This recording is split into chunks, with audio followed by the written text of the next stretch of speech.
And number 7 in the country and looking to move up. Oklahoma won the toss and they deferred.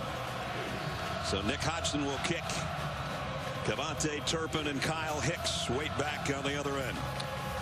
Well, right away we're going to see that change at center, and I think that's going to be a big deal because last week in the win against Baylor, those two guys playing over the nose for Oklahoma really controlled the game right at the point of attack. Let's play ball. Line drive kick, and it makes the end zone. So they'll bring it out to the 25. And we'll get our first look at Foster Sawyer. I thought one of the most interesting things, I've never heard a coach describe a quarterback this way, but Doug Meacham said of Foster Sawyer, he's mentally twitchy. And when he explained that, he just said he processes things very quickly. In high school, he played in an air raid type offense, a very similar system. And he has the ability to play up-tempo, understands the offense very well. But again, a formidable task on the road against the best defense in the Big 12 tonight. They'll keep it on the ground on the first snap. And a short gain for Aaron Green, who's coming off a career game last week. He got 2 as we take a look at our Chick-fil-A impact players. And Aaron certainly one of them. He had a huge game a week ago, 177 yards on 30 carries. Eric Stryker is the heart and soul of the defense on the other side for OU, and Zach Sanchez leads the club with 4 interceptions. On 2nd and 8, trouble in the pocket. Charles Tapper drops. Foster Sawyer, first sack of the night and a loss of 4.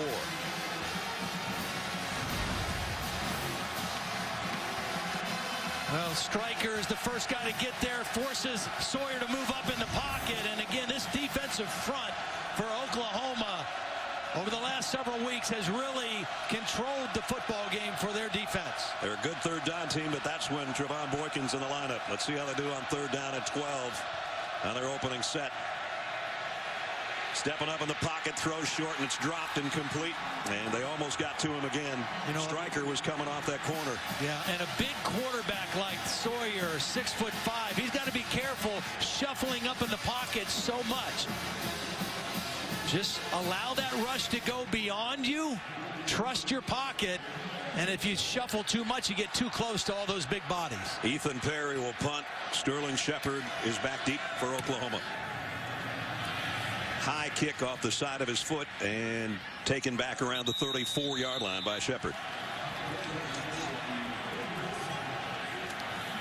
Baker Mayfield having a final word over there with Lincoln Riley, the offensive coordinator. There's his numbers on the year, and they're sensational.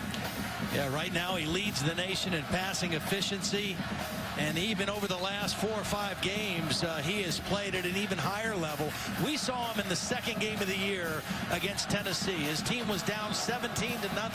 He had not played particularly well. And then in the 4th quarter and overtime, he just took over. And from that point on, has really led this Oklahoma offense to a very high level of play. Samaje Perine and Joe Mixon in the same backfield with Mayfield on 1st down.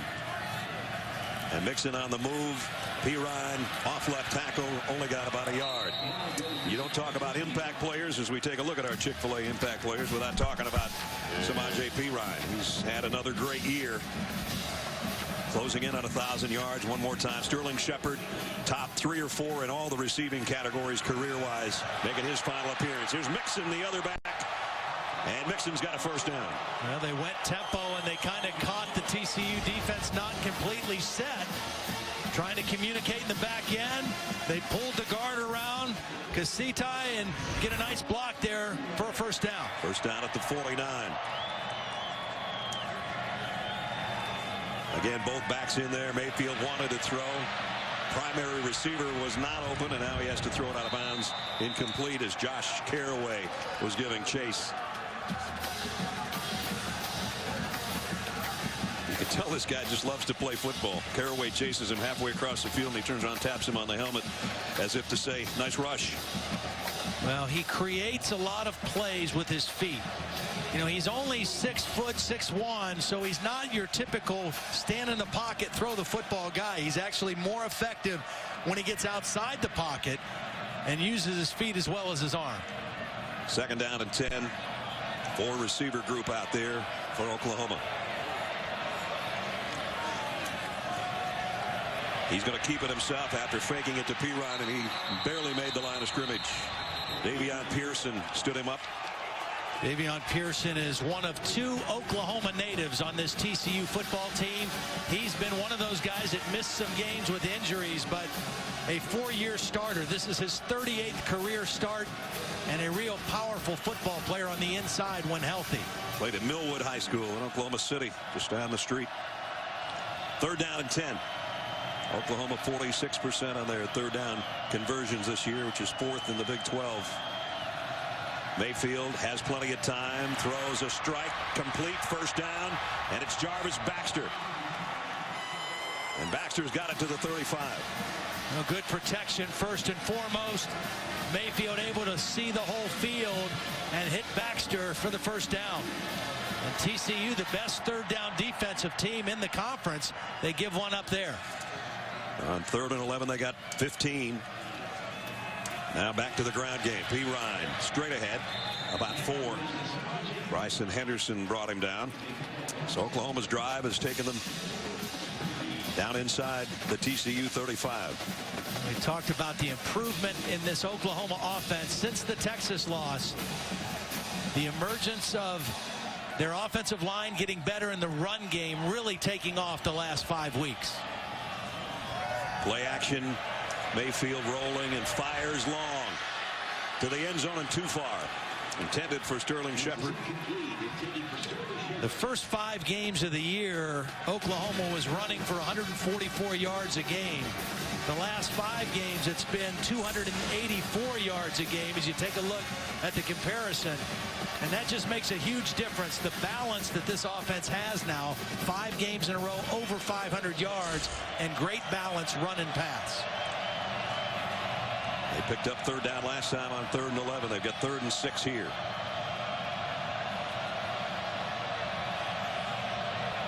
TCU showing press coverage. Gary Patterson told us yesterday thought they could do some things with that.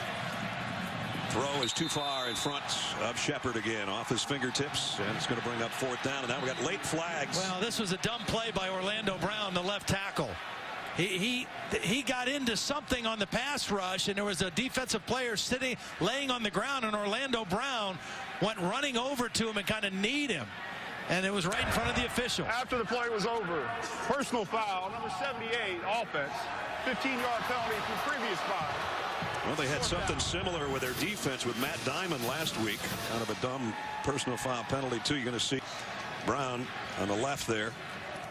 I mean, it was well after the play, and the guy he was blocking was on the ground, and something happened that Orlando Brown didn't like, but that is not the kind of penalty Bob Stoops likes at all. Well, I think Bob is letting him know that right now. So that took away any possibility of a long field goal, and it forces a punt by Austin Seibert. Turpin will let this one go. It's going to take a bounce for Oklahoma so they can down it at the 2. Wow.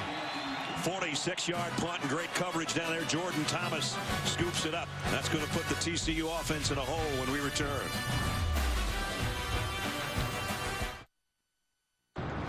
Oh, man, that's good. Des, have you tried Coke Zero yet? Talk about all the injuries that Gary Patterson's team has had. Not just Trevon Boykin, but his #1 receiver as well. It was having a sensational year. Josh Doxson, 79 catches, over 1,300 yards. Injured his wrist in the Oklahoma State game, so he'll have to miss the final 2 regular season games. And they might get him back for the bowl game. Yeah. He's not on the trip. He's back in Fort Worth. We understand was handing out turkeys to needy families with LaDainian Tomlinson today. Long ball and caught. Yes. By Kobe Listenby. I love the call. Your redshirt freshman quarterback, everybody in the house is thinking they're not going to throw with this guy deep in his own end zone. They go play action. Listenby, the track All-American, runs right by Jordan Thomas. And the throw dropped in before the safety could come over to help over the top. Beautiful play. Jordan Thomas had pretty good coverage. That was just picture perfect in a first down at the 47. Now Aaron Green to midfield. Stephen Parker slowed his progress there. That'll put a little confidence in the kid's absolutely. arm. A huge play. Now you're out at midfield where you open up the rest of your playbook. 5 receivers set in an empty backfield. And of the 2 backup quarterbacks, Sawyer the better runner. So a quarterback draw not out of the question here. Quick throw out in the flat. Only about a yard gain there. Very well played by Jordan Evans.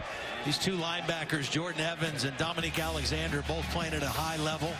Doug Meacham, co-offensive coordinator, was an offensive lineman at Oklahoma State. About 100 pounds ago. Yeah, you know, offensive linemen, they go one of 2 ways when it comes to weight when they're done playing. Yeah. 3rd down and 6. Sawyer throws. Nice pitch and catch out to Emmanuel Porter, who they just got back from an injury. And another 1st down, a pickup of 9. Yeah, they don't have Doctson, and they don't have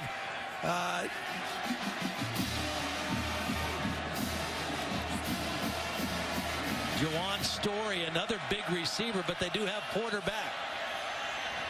This time he's just going to run, get what he can, get out of bounds.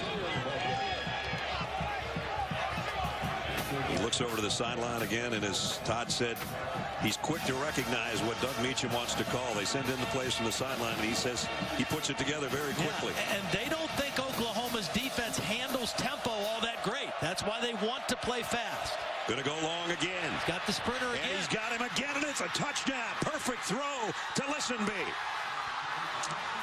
37-yard strike.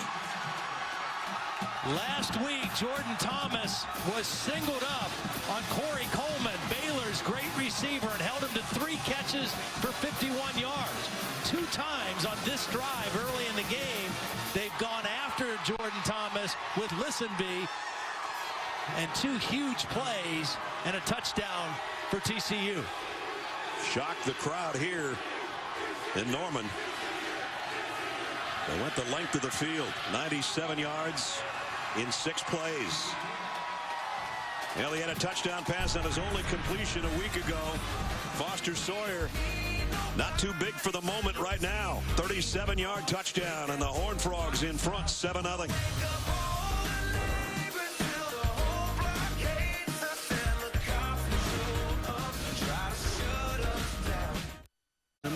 And Jason White, Heisman House tour, rolls into South Carolina for their matchup at Clemson next week. I imagine George Rogers will be there. Maybe get a picture with George.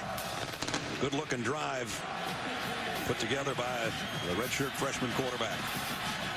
And Oklahoma on the kick return, running out of real estate on the far side, Joe Mixon, but he did get a nifty move up the sideline as we take a look at tonight's AT&T Strong performance. Well, Gary Patterson said they had some things saved. This formation causes some confusion. Look at these defensive backs all looking at each other, trying to figure out what to do against this formation. And as the ball snapped, Jordan Thomas looks back, not sure if he has help over the top or not, and the formation fooled the Oklahoma defense, which has played so well and not given up many big plays. They got the big play with a different looking set. Todd, those 2 throws by him to Listenby couldn't have been any better. No, beautiful. Oklahoma's second set now offensively at the 28. In a pistol, it's Perine cutting back to the right side, and Samaje Perine. Wow. What great balance. Big time run out around midfield. He is fun to watch, too. 230 pounds. He's got the physical strength to run over you. This is a little counter play. Pull the backside guard and tackle. And then Perine runs through arm tackles as well. Out to the 48 where it's 1st down. Mayfield, quick throw, complete into TCU territory to Micah Quick. Only about a 3-yard gain. This TCU defense historically has been a 4-2-5. And Gary Patterson said, you know, we're really a 4-7 now because our 2 inside linebackers are both converted safeties. They've lost linebackers to graduation and injury, and so the guys they have playing in there are more safeties. Mayfield in trouble and goes down. The pocket collapsed in a hurry. Denzel Johnson will get credit for the sack, but he had company back there. Well, so far, TCU has been able to make some negative yardage plays on early downs and force Oklahoma into some longer yardage situations on third down. And again, that's where they've been outstanding, is playing third down defense. Third down and 9 here for the Sooners. You would expect some kind of double coverage on the bottom here against Shepard. They want to throw a screen, I think, to Perine, and now Mayfield does throw late but incomplete. And over the head of Perine was the closest guy. I think Josh Caraway, number 94, read the screen. I think you're right. They were trying to slip a screen out. They had Sterling Shepard on a crossing route going over the middle. But watch as Perine slips out. Caraway, number 94, read it. And Baker Mayfield nowhere to go with the football. And a couple of linemen out there trying to just stay out of the way. So the punt will go. Turpin takes a fair catch back around the 8-yard line. 7:50 remaining first quarter. TCU with the ball back and a touchdown lead when we return. This is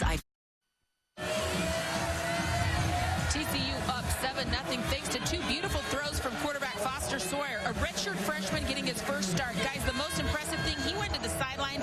No celebration. He got right in his wide receiver's grill, had a little meeting with them. He was cool and confident. The command this kid just showed on the sideline tells me he is comfortable on the field right now. Yeah, he had completions of 44 yards and then 37 for the touchdown.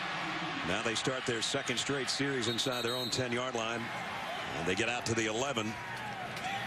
Devontae Turpin carrying the ball, brought down by William Johnson. Yeah, really nice open field tackle by the nickelback William Johnson. He's played very well for this Oklahoma defense. Turpin, a very slippery guy in space. Johnson with a good solid tackle. Not the biggest guy in the world. He's probably the smallest on the field, Turpin. Wide out screen. Trying to weave his way through traffic out near the first down marker, Sean Nixon. Sean Nixon has been the leading receiver for TCU the last 2 weeks with Doxson's injury and lack of availability, primarily last week against Kansas. Last 2 games, 15 receptions for 224 yards. Direct snap. Aaron Green at the first down. Nice little twist again. You know, one of the things that they miss without Boykin is not just a guy who's throwing for over 380 yards a game, but all-purpose yards. He's a runner. So much of the TCU offense, quarterback runs. And now this is Nixon again taking the direct snap and only back to the line of scrimmage. So Green and Nixon in the backfield, and finally you see the quarterback backpedal back into the picture.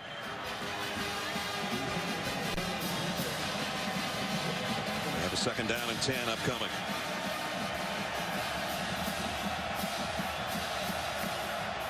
A lot of shifting going on out there for the Horned Frogs right now.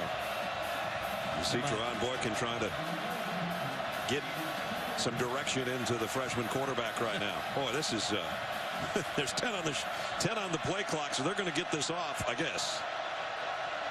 Here comes a blitz from the Sooners. And he's just got to throw this one before he wanted to. Short game to Nixon again. And a nice job in the secondary by Zach Sanchez. Good awareness, though, by Sawyer, knowing that pressure was coming. Eric Stryker was the guy coming unblocked from the edge. And Sawyer knew it. He felt it and got rid of the football. They didn't gain much, but it could have been a real disastrous negative play as well. And the crowd is trying to help out the Sooner defense here. Third down and 8. 4 wide receivers to the bottom of the screen. Another different look for this TCU offense.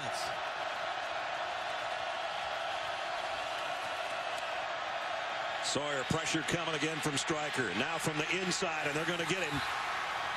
And it's Charles Walker with a shoestring tackle. And it's fourth down. Loss of a couple. Again, Stryker puts so much pressure coming from the edge. He forces Sawyer up in the pocket. And then a nice job by Charles Walker not giving up on the play and chasing it from inside out.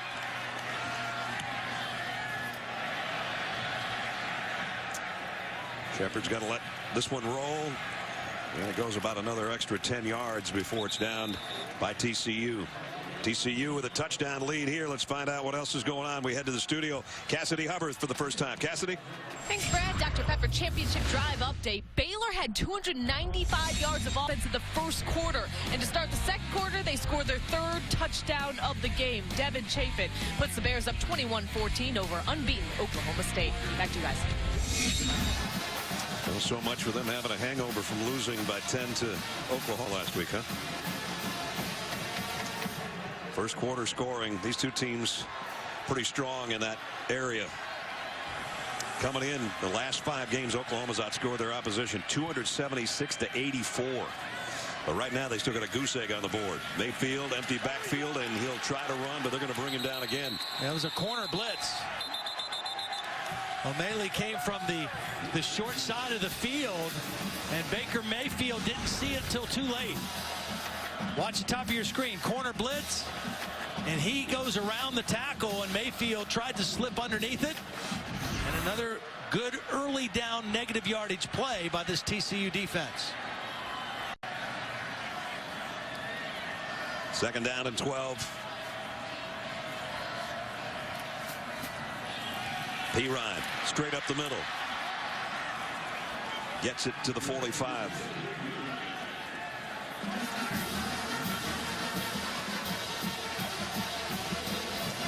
Beg your pardon, the 35. And another third down.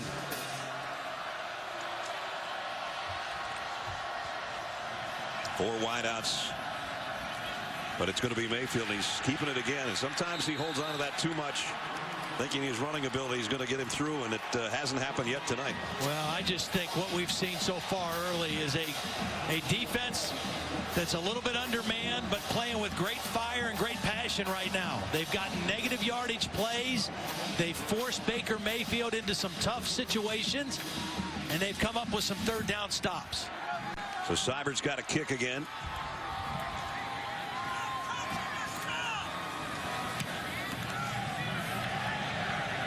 Turpin tries to get everybody out of the way, goes out of bounds over there on the TCU sideline. They're going to have excellent field position. Now Sawyer coming back out, and let's show you the couple of balls he threw in the first series. Well, deep in his own end zone, play action, a little stutter step and go by the sprinter Listenby. Beautiful throw over the outside shoulder, and then from midfield went for all of it, and another nice throw. And on that drive, that scoring drive, Sawyer was 4 for 4 for 91 yards, and so he is into the ball game. Holly reported his demeanor on the sidelines. Again, the difference between last week when he had no practice reps and had to go in when Boykin was injured, to this week when he got all the reps as the starting quarterback. Much different story. Buck Jones, a tight end in there in the backfield with Green trying to lead the way. Green slips a little bit. Picked up about 2, maybe 3. So TCU's controlled this entire quarter.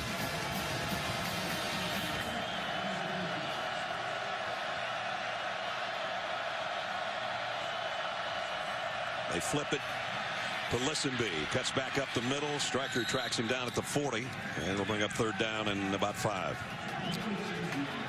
I think the other thing that's worth mentioning for TCU that's holding up, Austin Schlottman, who's in there as the starting center in place of Joey Hunt, is doing a fine job. He's holding his own in there, and that's a key loss. Not only a guy who started a lot of games, but makes all the protection calls in this TCU offense. 4 wideouts to the bottom of your screen again for Sawyer. Empty backfield, looks right, throws a slant. It's jumped on and picked off by Sanchez. That's his 5th interception of the year. Well, guys who are great interceptors in the backfield usually have great anticipation. Sometimes they gamble, but that's what makes them those kind of players. Sanchez read the route and jumped it.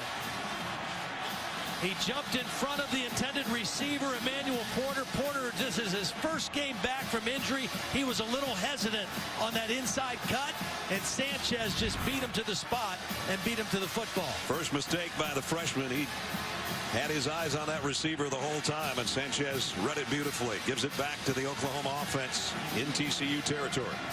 Again, I don't know that his receiver helped him very much on that play, but beautiful play by Sanchez. Dimitri Flowers in the backfield with Mixon. And Mixon goes the other way, broke one tackle, but he only gets back to the line of scrimmage as we check in with Holly. Well, the most impressive thing is Sanchez has been nursing an ankle injury. He's missed several games. They really weaned him in practice this week. He didn't practice Thursday, much Wednesday, so really great instincts by him for a kid who didn't practice too much this week. The 15th interception of the season by the Oklahoma defense.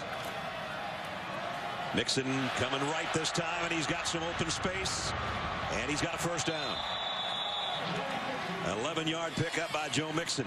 Mark Andrews with a good block out in front. Andrews is a tight end slash receiver, a big body. This is the outside zone play, and there's Andrews, number 81, out blocking in front down the field. Sooner first down at the TCU 32. Just over a minute remaining first quarter. Mixon stays in there, gets the call again, and might have another first down again. Now again, this last 5 weeks, this Oklahoma running game has kicked into a different gear. 284 yards a game. A lot of times we see both Mixon and Perine in the backfield together. You also have Dimitri Flowers, who can line up as a fullback, who's in there now. TCU is going to take a timeout. It's their first charge of the half. Going to catch their breath a little bit because Oklahoma's got something working here with 56 seconds remaining in the quarter. Immerse yourself in the nation. Week 11 in the NFL. You can kick off the day first with NFL Insider Sunday edition on ESPN. Then a lot of people made a lot of Cam Newton's celebration dance last week. We'll find out what some former dancers think. Ickey Woods, Terrell Owens, my next door neighbor Billy White Shoes Johnson. It's all Sunday NFL Countdown 11 tomorrow morning, starting at 10 Eastern on ESPN. Well, there's that run game again. And now Perine and Mixon both in the game gives them a lot of versatility in the throw game and the run game. This time it's Perine, short gain, got about 1.5 yards. So far, TCU doing a great job defending Sterling Shepard. He's been targeted 2 times, 0 catches. He had a huge game against TCU last year. 7 catches, 215 yards, and a long touchdown. Coming off a 14-catch game in the win over Baylor, which was 1 shy of his own school record for a single game. Play action, there he is! Sterling Shepard right on cue. Touchdown, Oklahoma.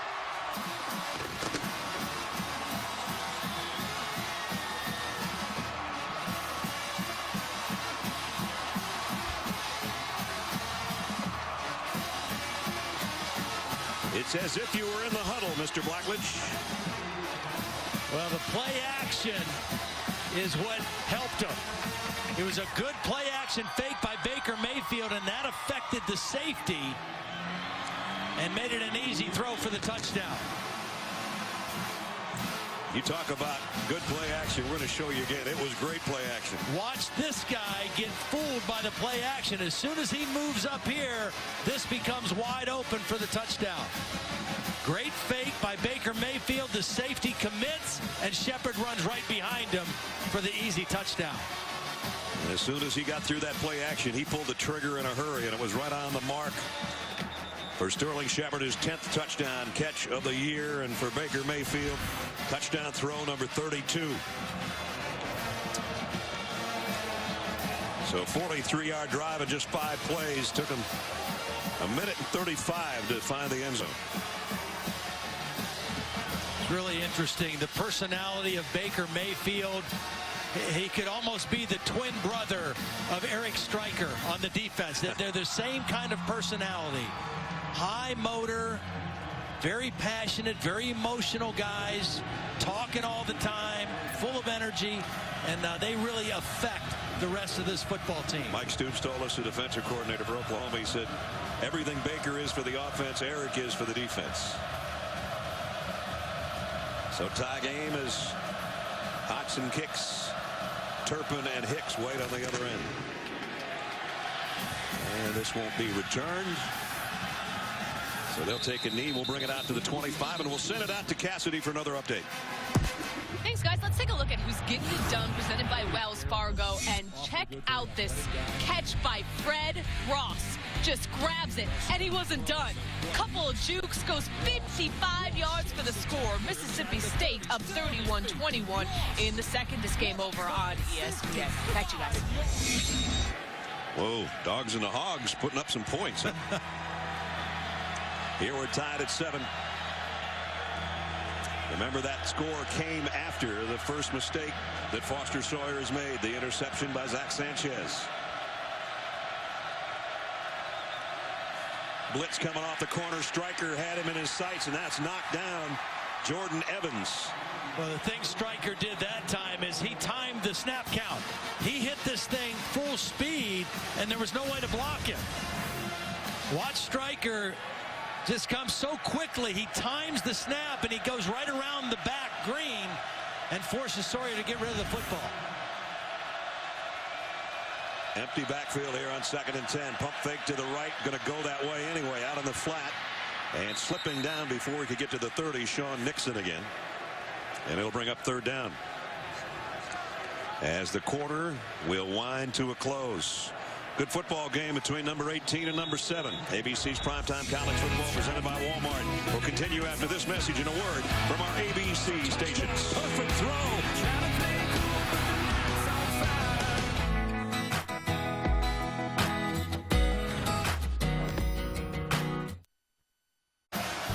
As I'm sure you do every college football Saturday, put one game on the big screen and another on your computer, your tablet, or your smartphone using Watch ESPN. Just download the app or go to watchespn.com. Brad Nessler, Todd Blackledge, Holly Rowe, our ABC crew in Norman to start the second quarter. Tie game between the Horned Frogs and the Sooners. A 3rd down and 6 right now for TCU. Pump fake, long ball down the middle, and that one's almost intercepted as well.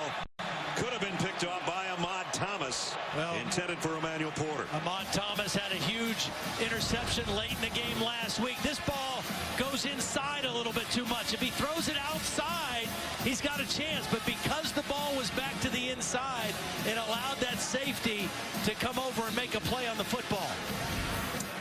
Not to mention he got his wide receiver smacked pretty hard. Punt coming up. Shepard backpedals, takes it at the 22, and he's going to have to go down right there. Nice coverage by TCU. Yep. So the Sooners take over after scoring the last time they had it. Celebrating its 11th year sponsoring the Good Hands Field Goal Nets. Allstate makes contributions to participating university general scholarship funds for each field goal and extra point kicked. To date, Allstate has contributed millions in scholarship funds. Let's go back to that last 3rd down play by the Oklahoma defense.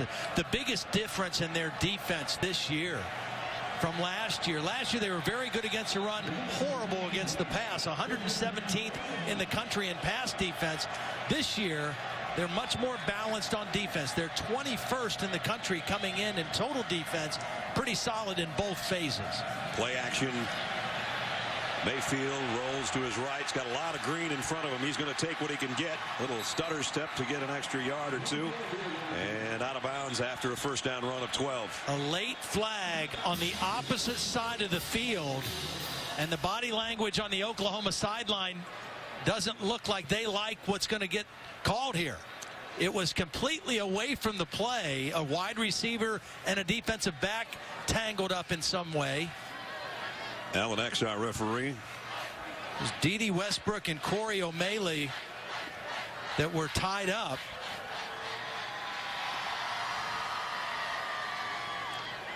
I think it's going to negate a big play. Resulted in a 1st down. After the play was over, personal foul, number 11, offense. 15-yard penalty. It's 1st and 10. Dede Westbrook with the personal foul, so they get the 1st down, but they're going to back up behind the original line of scrimmage. Here's a look, and he just ear-holed the guy back in the secondary. Not necessary. Yeah. Again, the play was completely on the other side of the field, so totally unnecessary and negates the game. It's still 1st down, but it negates a great gain by Baker Mayfield.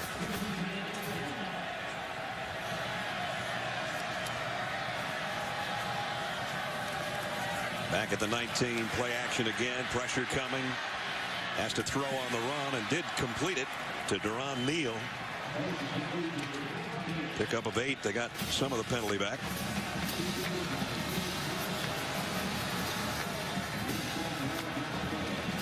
And again, Oklahoma goes with some tempo here.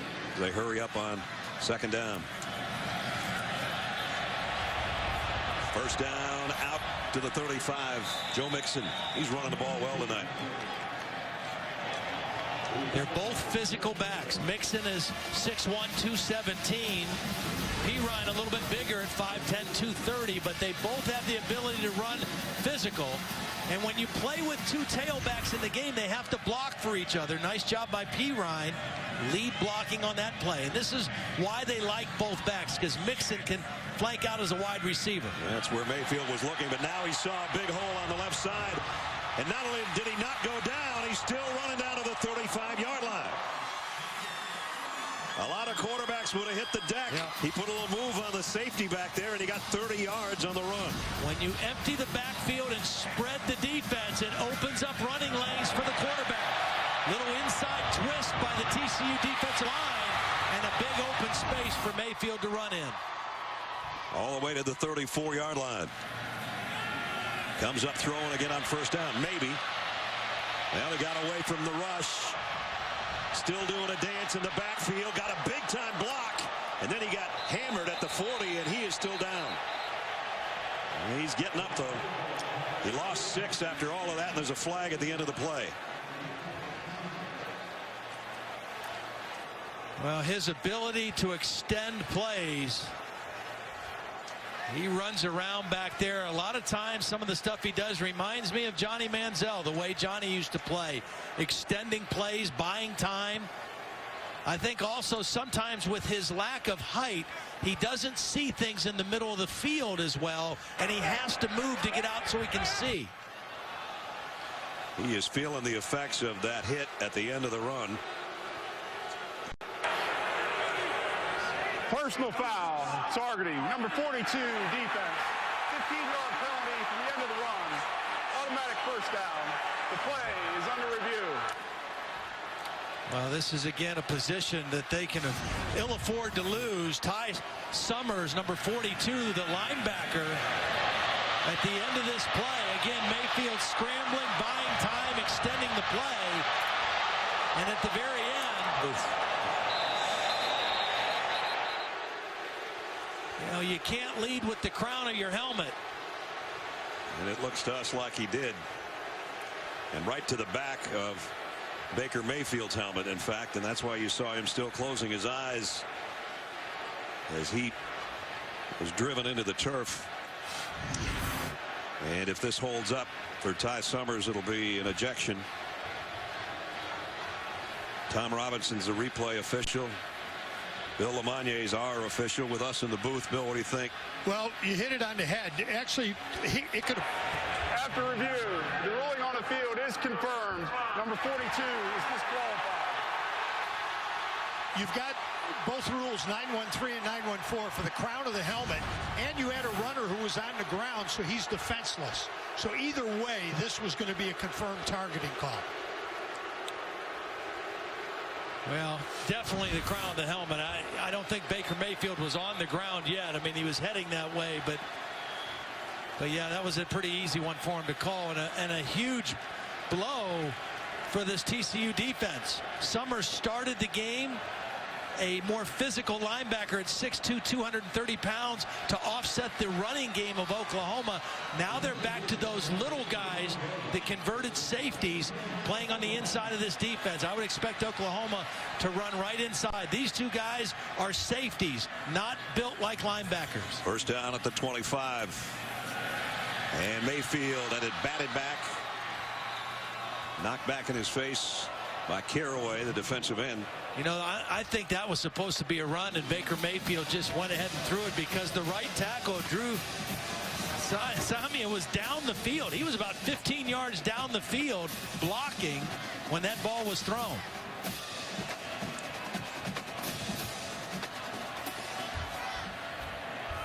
So second down and 10. This time it is a run, and it's going to be a loss of a couple. Perine brought down, and it'll force a third down at about 12.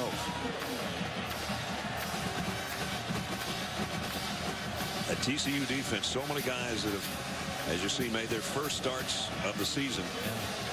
Well, and they've played 30 freshmen, 15 true freshmen, 15 redshirt freshmen. The good news is their best team might be the team that plays in the bowl game, and then next year they'll have a lot of guys with experience. But down the stretch of the season, it's pretty tough. They've had 23 injuries and tons of missed games by starters. Mayfield again scrambling around. I don't know how he gets away sometimes, but he did again. And Mayfield on the run inside the 20, doesn't get a first down, but what a magical run again. All of that for not a big gain, but a lot of excitement. But that's what endears him to his teammates. They see him make plays like this, and his willingness after taking a shot to the head to come back and tuck it and run again, even though he doesn't get the first down, that just makes his teammates and his offensive linemen and receivers want to play that much harder for him. And just that 8-yard gain sets up his field goal kicker for a shorter attempt of 35 yards by Seibert. And the kick is up and good. So they're still checking out their quarterback over there on the sideline. But he has given his team the lead by putting the field goal team out there. 10-7 OU.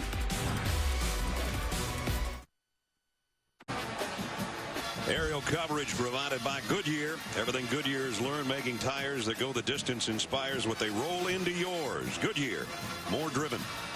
That last drive, 60 yards, 9 plays. Baker Mayfield did a bunch of it with his legs and set up Seibert for the 35-yard field goal to take the lead. And other than that one drive where Foster Sawyer hit the 2 long passes, this TCU offense has not been able to get much going. That's 2 weeks in a row now.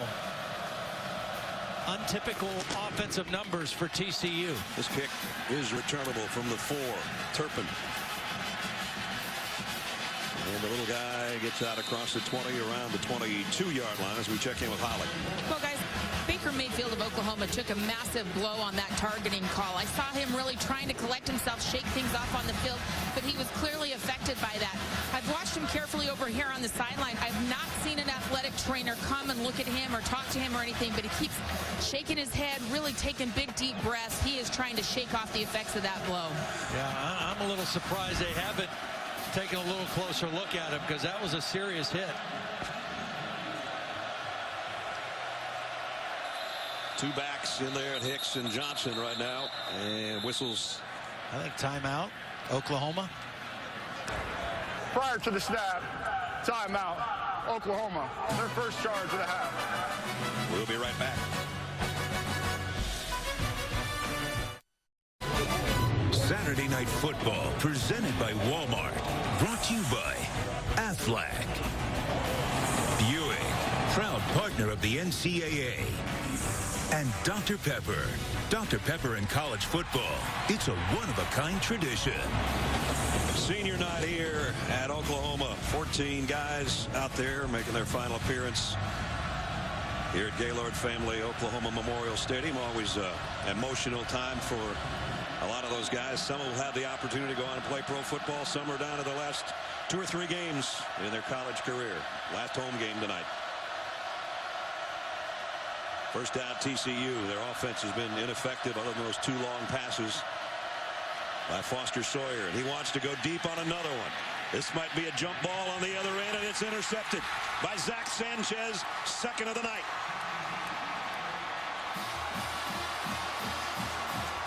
Well, and for the second time, his receiver, Emmanuel Porter, doesn't help him.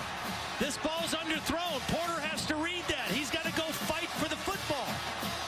He kind of is late getting to the ball, and Sanchez, with those excellent ball instincts that he has, goes up and makes the play. Zach Sanchez, 2 picks on the night, 6 for the year. OU's got it back when we come back. Phil, what happened to you? Oh, it's Black Friday. It's crazy. Let's take a look at the college football playoff rankings brought to you by Goodyear. Well, Ohio State was rolling along until they ran into Michigan State today. So they will fall out of that top 4. This is the first week in the last 2 years of the college football playoff rankings that all 4 teams were the same a week ago. That's not going to happen again this week. Iowa, do they move up? They're undefeated. They keep on winning. Keep winning. Of course, Oklahoma wants to move up from number 7. Right now they're having their hands full with TCU, but thanks to a couple of big plays by Zach Sanchez, they've got the ball back. Mayfield, quick throw off play action out in the flat, got it to Andrews, and Andrews has got a first down. Boy, what a block by Sterling Shepard, too. We know he's a great receiver. We know he's their go-to guy. But the only way this play's effective is if the outside receiver blocks. And Sterling Shepard did a beautiful job on that play. Sterling, whose dad, the late Derek Shepard, played here at OU back in the mid-'80s. You saw him as part of senior night out there with his mom Sherry tonight. And he is number 3 all-time in catches, yardage, and number 4 all-time in touchdown receptions in the annals of Oklahoma. Here comes Joe Mixon, puts his head down, picks up 13 more. Again, the reason this offense for Oklahoma has been so effective the last 5 weeks, gaining over 500 yards, their balance, their ability to run, their ability to throw, Baker Mayfield's ability to create plays. On first down, he's going to have to create something here again. He does get away from one rusher and throws to Shepard, who made the catch. No, couldn't hold on. Bobbling it, going out of bounds. Aaron Curry with the pressure, forcing Mayfield out of the pocket. But one of the things that's different about this TCU team this year, last year they were outstanding in forcing turnovers and taking care of the ball. They were plus 18 for the season. Yeah. Their defense has only forced 12 turnovers so far this year, and they're -2 now. Coming into tonight, they were even, -2 at this point. Second down and 10 for the Sooners. On the ground, P. Ryan, and he gets ahead of steam, and he's got a first down. Samaje's still going. Picks up 11, and he's down to the 20-yard line. Dimitri Flowers in there as the fullback, number 36, leading the way. They pull the guard. Again, this is a defense that has linebackers that are safeties. In the red zone, and on the ground and on the edge is P. Ryan. Got 4 more. O'Malley brings him down there. Oklahoma's had 7 runs of 10 yards or longer in this first half. I just don't think this TCU defense can hold up on the inside against the run game, the big line and the physical backs of Oklahoma. They've worked it down to the 16-yard line, and they're going to keep hammering it. Here's P. Ryan again. He only got a yard, but whoever made the tackle had to pay the price, I'll tell you that. Aaron Curry was the guy, as a matter of fact. He had a big game last week against Kansas. He's a transfer from Nebraska.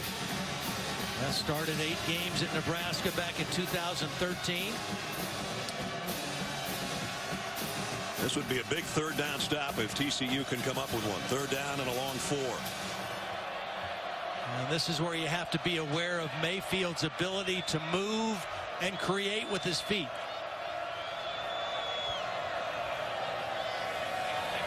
Baker is going to move P. Ryan over to his right. High snap. He got it to P. Ryan. Stiff arm, but a yard shy of the first down. And now see if Bob Stoops has a decision to make here. Well, that was a good tackle by Traven Howard. He's that middle linebacker, their leading tackler, a converted safety, only 190 pounds, but a solid tackle on a much bigger back on that play. Decision didn't take long, did it? No. Out comes a tight end and a fullback on 4th and 1. Oklahoma will go for it. When your defense is playing this good, it makes this decision a little easier too. Direct snap. And P. Ryan got it. Needed 1, he got 2.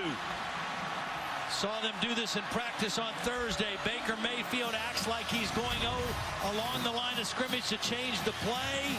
And in the meantime, it's by design. They snap it quickly to P. Ryan. That's a cool looking play right there. 1st and goal, Oklahoma. At the 9-yard line. Mixon and Brooks, the two backs in with Mayfield right now. 5 straight runs for the Sooners. Make it 6. This is a quarterback heading to the edge. Got away from one at the 5, and a flag is down.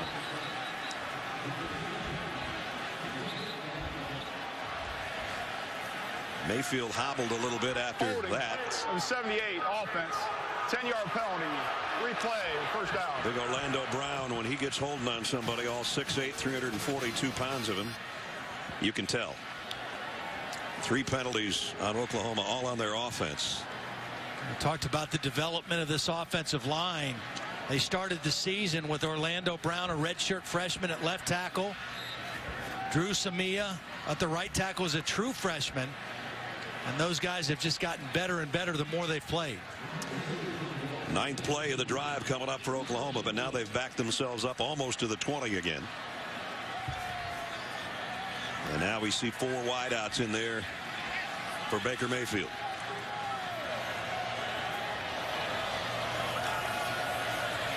Throws down the middle and incomplete.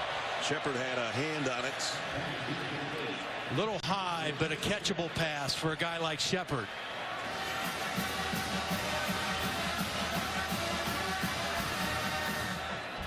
Shepard's been targeted 6 times, just has 1 catch, but that was an important one. 21-yard touchdown. 2nd down and goal at the 19.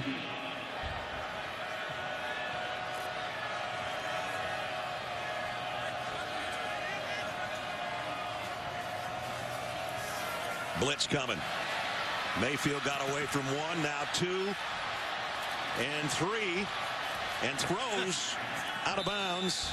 It's just amazing how slippery he is. The pass planted beyond the line of scrimmage. There is no intentional grounding. He almost lost his jersey to Montrell Wilson. The 3rd guy got away from him.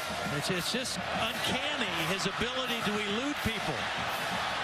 Now, he's throwing this ball away, but just to be able to avoid a sack, it's pretty impressive.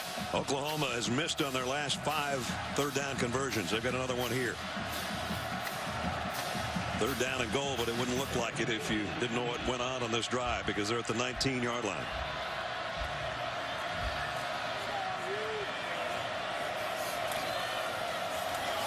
They're going to play it safe, and Mixon gets it to the 15 so they can bring out the field goal unit. So they had a 4th down conversion on this drive. Looked like they were going to get down and maybe get 7 out of it, but they're going to have to settle for the field goal try. Well, good stop. Yep. Good stop by the TCU defense. Again, a defense that has suffered the loss of 7 defensive starters, some for the whole season, some for parts of the season, but a patchwork group at linebacker in particular. Seibert for 32 yards after a 35-yarder early, and that one's good as well. So 3 more for Bob Stoops Sooners. They've stretched their lead to 13-7. Hey, Bumblebee. Oh, busy bee, oh, busy bee. This year, let's keep your...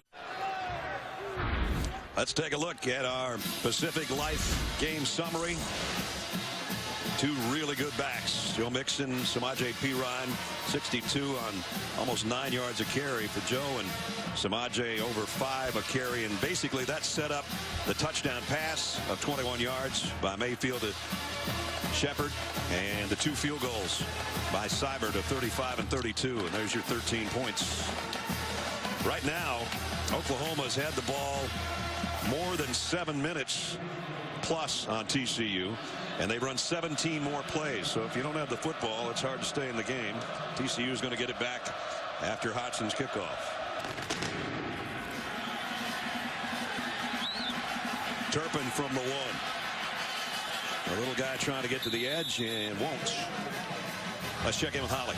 Well, Oklahoma started a Heisman campaign this week. Hashtag shake and bake for Baker Mayfield for Heisman, but a little too much shake and bake on that last series. He has limped off to the sideline and been seen to by the athletic trainers. He's got a bloody right knee, but they have taped the right ankle. Guys, his legs and extending plays with his legs have made him so special here in this game. That is a big development for Baker Mayfield. Here's his numbers so far.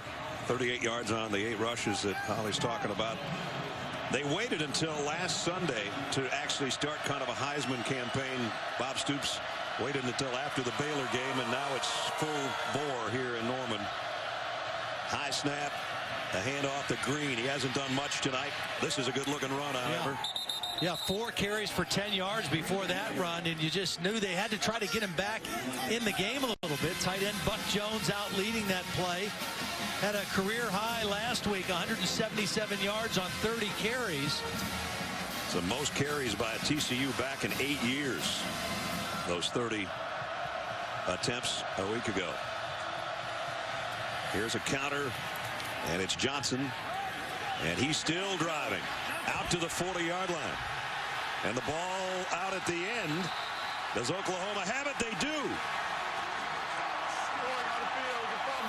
Tapper comes out of the pile with it. Yeah, that's just one of those cases where Johnson is fighting for extra yardage, and Tapper sees the man held up, and he just is going to reach in and rip the football out. And that's ripping right there. Tapper has forced 3 fumbles this year, and now he's got his first fumble recovery by big number 91. You know, it's great to fight for extra yardage like that, but you got to make sure you take care of the football if you do that. 3 TCU turnovers, all in their own territory. Remember, the other ones, the 2 interceptions by Sanchez, led to 10 points. They'll try to capitalize here again. Perine straight up the gut. Close to the 35. And we're at 5.5 minutes remaining in the quarter.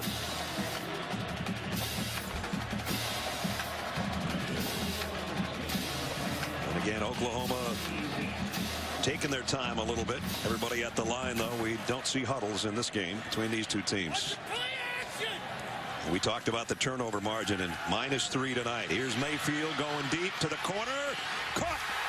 Westbrook. Touchdown.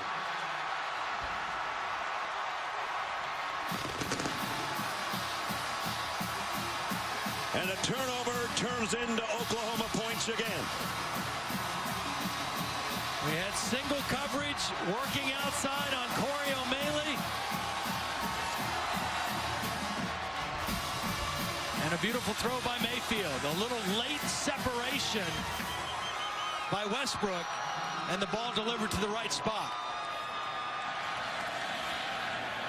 Seibert's extra point up and good. After a slow start by Oklahoma, 20 unanswered points for the number 7 team in the country. And for the second time tonight, Mayfield with a touchdown pass, this time Dede Westbrook. See, O'Malley's in good position. A little bit of a push off, a little late separation by Westbrook. Got away with a little push and a nice throw by Mayfield, and they took advantage right away of the 3rd turnover of the game by TCU.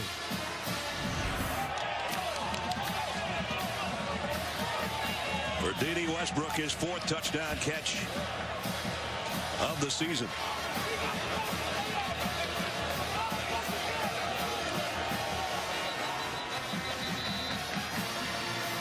So TCU with the early lead, and it's been all Oklahoma ever since.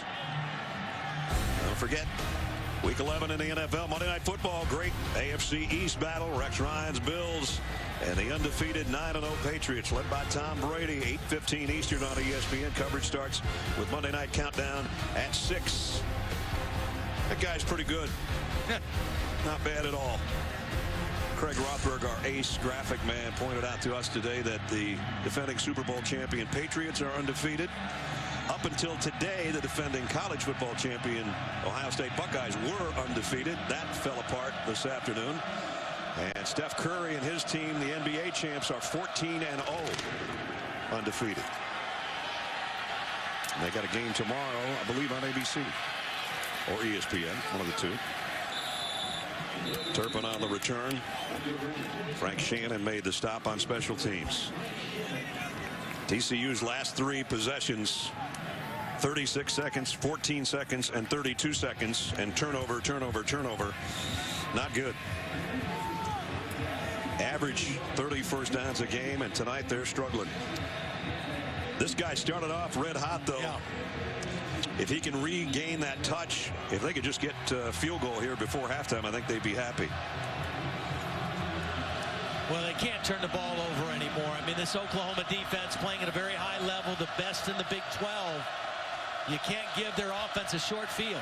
Play action, throws to the outside. That one a little bit high and tipped, and Jordan Thomas almost got his hands on that one. Again, the difference with this Oklahoma defense, I think Jordan Thomas, his emergence. Last year, Sanchez was a proven guy. They felt like they were one excellent cover guy short defensively, and that exposed him in this league with these pass offenses. Thomas and Sanchez really solidify this defense. He did a great job on Baylor's Corey Coleman last week, Thomas did. Green on a cutback gets out around the 28-yard line. Pick up a 7. And then when you get to third down, this is when Stryker becomes a factor. Usually rushing from the edge. He's kind of a tweener. You know, doesn't project at a particular place in the NFL at 6 foot 222. But he is a baller. I mean, he's a guy that has a nose for the football and makes plays. Here he is right here. Third down and 4. And we have a timeout taken. Timeout. Oklahoma. Their second charge of the half. 30 seconds in line. 30-second timeout with 4:18 remaining in the half. Now the next college football playoff top 25 ranking show presented by Chick-fil-A is coming up on Tuesday night. Your chance to see the top 4, the first 2 out, and the rest of the rankings all revealed live with Reese and the guys. Tuesday, 7 o'clock on ESPN. You wonder how far Ohio State will fall after losing to Michigan State today. And number 4 through 7, Notre Dame, their best win, Navy. 11-0 Iowa. Wow. And Oklahoma State right now is having trouble in their game. And of course our game here, 20-7 OU in front right now. Big third down for TCU just to try to keep something going here. They haven't had the football enough in this half to make much happen. Direct snap coming up. They fake the end around, and it's Nixon, and he's got the first down. Good tough run by Nixon. Picked up 7. Really a versatile guy as far as a receiver and a running back. Quarterback stays on the sideline. They're going to keep going with this. He's going to throw it as far as he can. And almost intercepted, or did he hold on? No, but they're going to draw pass interference. You know, this is a pretty good idea by TCU. When you take the quarterback off the field, you certainly expect it to be a run. Number 15, defense. 15-yard penalty and an automatic first down. Sanchez, who has 2 interceptions on the ball game, expecting run with the quarterback on the sideline and just got beat. Well, there it is. Grabs the jersey. Yep. That's an easy call.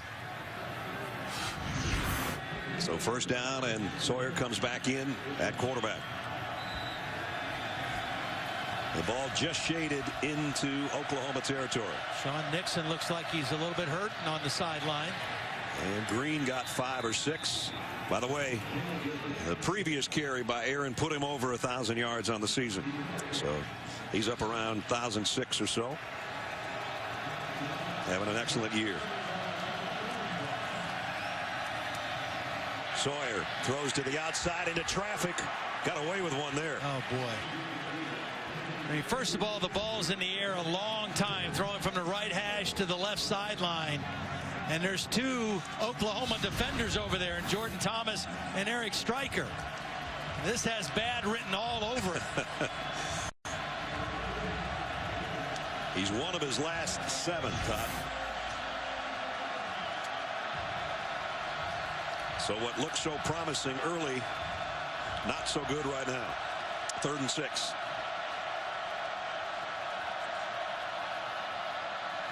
Looking at that 3 receiver side, and now in trouble, scrambling around. Can he get to the first down marker? Well, Stryker tracked him down before he could get there. One of the great names for a guy that plays the way he plays defense. Perfect name. Perfect name. He plays fast. He plays relentless. He never gives up on a play. And that's why he's the heart and soul of this Oklahoma defense. Holds the school record for sacks by a linebacker with 23 coming into this game. Punting team comes out for TCU, and that means Ethan Perry. Sterling Shepard way back there on the other end.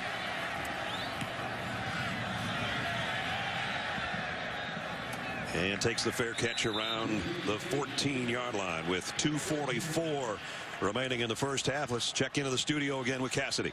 All right, thanks, Brad. Taco Bell studio update. Brandon Allen with his 5th TD pass of the game. This one to Hunter Henry. Arkansas with 21 unanswered points. They now lead Mississippi State 35-31. This game over on ESPN. All right, thank you, Cassidy. 2:44 remaining. This is the lowest point total for TCU in a half since the West Virginia game a year ago, and they actually came back and won that game. So I guess there's hope, but they had Trevon Boykin out there throwing it around at that point, and he's over there in sweats and a stocking cap. And throwing it around to Josh Stockton, too. They're missing some big-time players. You're not kidding. And here's Baker Mayfield keeping, going down at the line of scrimmage. No gain. Terrell Lathan in on the stop. I think the TCU defense in this first half has played some outstanding football. Their offense has turned it over 3 times. They've made a lot of good plays. You just wonder how much they have in the tank. Yeah. If their offense can't sustain any drives and give them some rest, this running game will wear them down. Perine again somehow kept his balance in the backfield. Almost had his knee go down, put his hand on the turf, and picked up 11 yards.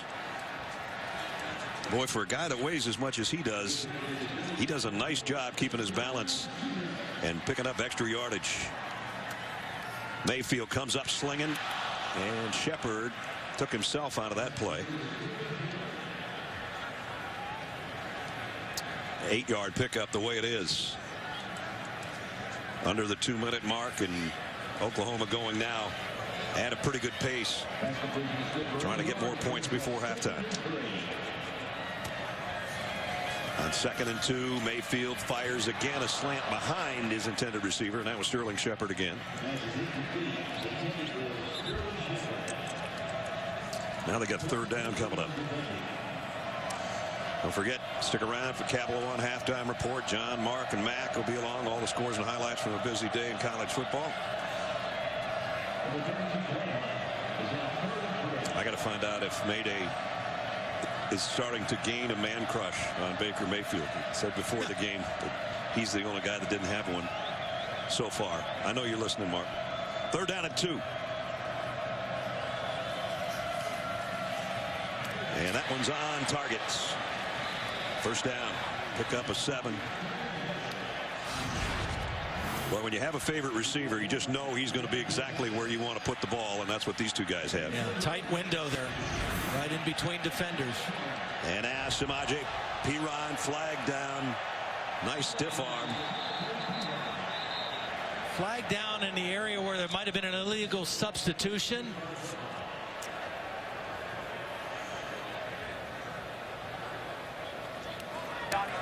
Illegal substitution, number 23, defense.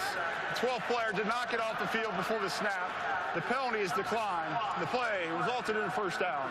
So they take the run, and it's out to midfield with a 1st down.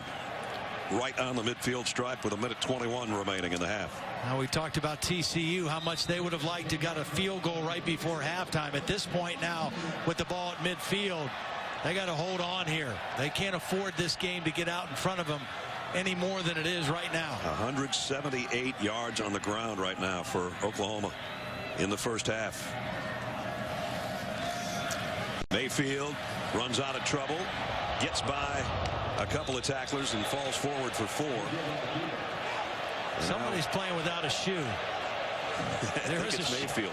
I think he's missing his right cleat.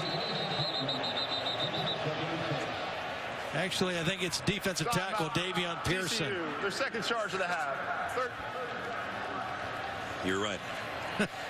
Davion Pearson.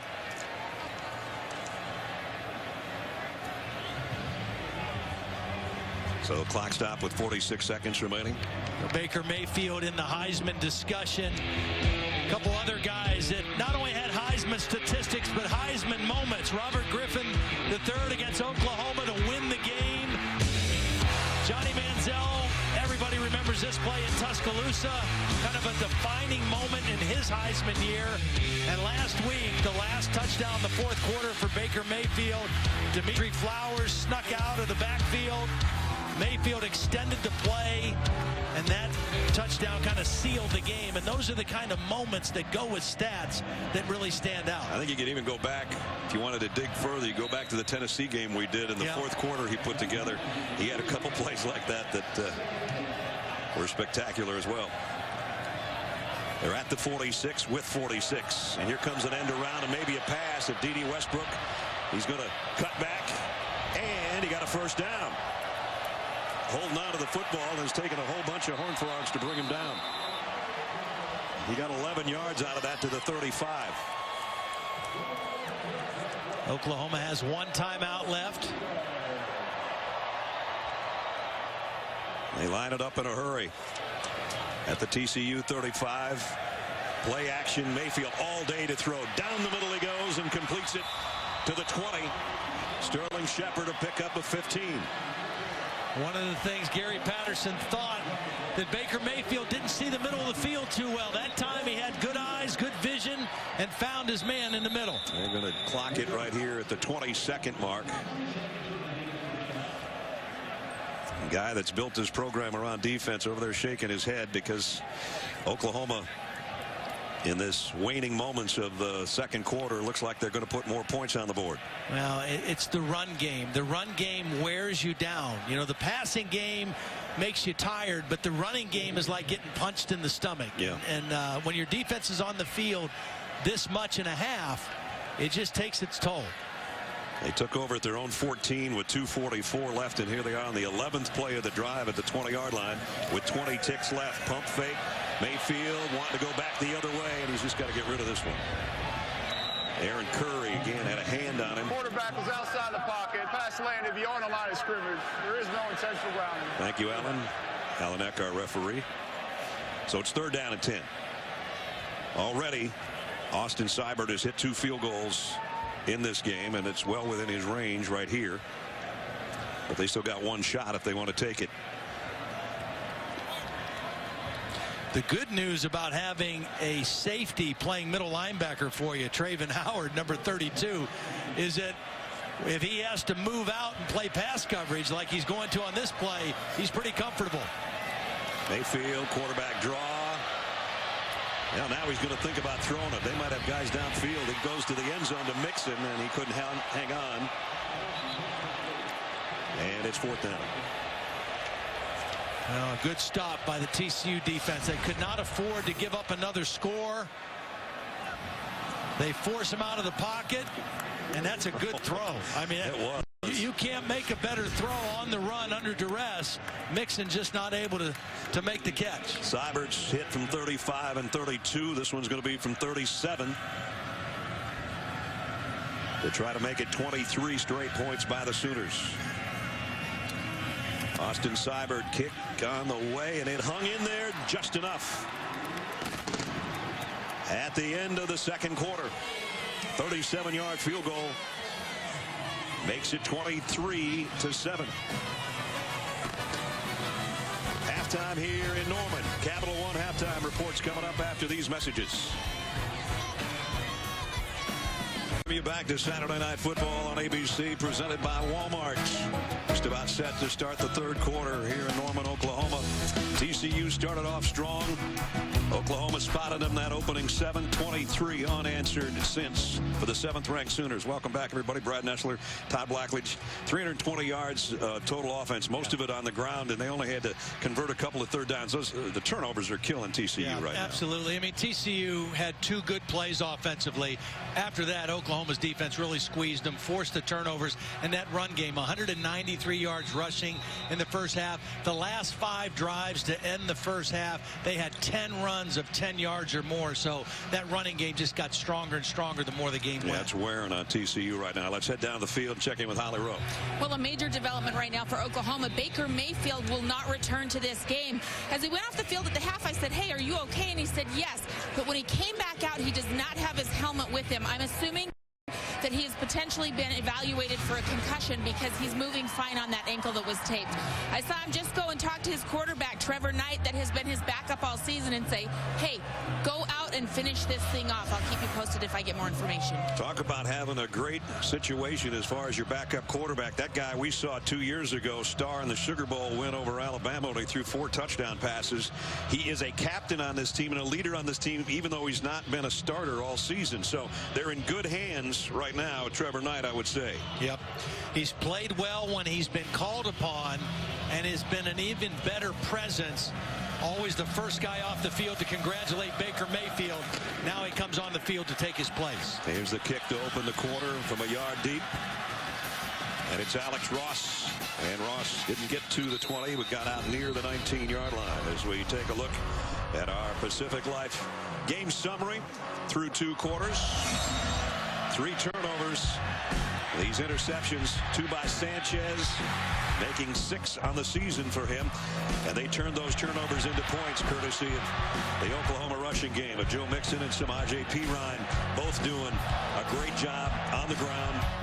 And they just chewed up yardage, and then when Baker Mayfield's had a crack at it, including that 21-yarder to Sterling Shepard and this one to D.D. Westbrook, 2 touchdown passes in the first half. Even though he's not out there to start the 3rd quarter, he had a major impact in the first 2 quarters. So here's Trevor Knight at the controls. First down, Oklahoma from the 19-yard line. And only about a yard gain for Perine. Another tackle by Travin Howard, number 32, again playing the middle linebacker position at 6'1", 190. Converted safety. Gives them versatility in their pass defense, but boy, those inside runs, they test your manhood, and so far Travin Howard has played pretty well. Something you'd say about a high school linebacker in the middle at 190. Right. Busted play. And Trevor Knight will bring it for what he can. Runs out of bounds at the 22. Trevor, junior out of San Antonio, basically the same size and type of quarterback as Baker Mayfield. And you saw Baker earlier after that hit and that targeting and ejection against TCU, just trying to focus his eyes, squinting. You could see behind his face mask and his shield on his helmet. And I don't think he was ever great after that. I was kind of surprised he continued playing. And here's Perine down the sideline, out of the backfield with a reception. He doesn't catch as many balls out of the backfield as Mixon does, but he knows what to do with it when he gets his hands on it. And now he's down after a pickup of 16. So Oklahoma might be down another starter. Keep going, baby. Keep going. Perine over 1,000 yards on the season again tonight. After 1,700 plus yards a year ago. Here's the end of the play. Ooh, and that left knee and ankle got tangled up. We'll check on Samaje and hope that he's not hurt as they're helping him to his feet. We'll be right back. Samaje Perine on the sideline, left leg. Whether it be his knee or his ankle, we're not quite sure. They're working on him over there, and it takes away that versatility we were talking about, Todd. Now it's all Joe Mixon. They can't have both those guys in the backfield. And that is Joe set up behind Baker Mayfield. He'll get the carry, and he's cut down in a hurry. Nice tackle by Torrance Mosley as we check in with Holly. Well, Samaje Perine is having his left ankle examined. They did a thorough ligament bone examination, and now they've asked him to get up and put some weight on it and see how well he can move. I can say it's very gingerly as he's testing it out right now, guys. Yeah, that doesn't look like a guy returning to the game anytime soon. Here's Knight being chased. Had to get rid of it. Threw it to the sideline. I actually said Baker Mayfield on the previous play. I get so used to seeing him back there, and they're built exactly alike, but obviously Baker's not going to play the rest of the game. A good opportunity for this TCU defense. They got a chance to rest at halftime. They were kind of getting worn down at the end of the second quarter. They get to come out fresh here. They get a stop and see if their offense can put something together. This might be the first time where Trevor has to make a throw to try to move the sticks. 3rd down and 9.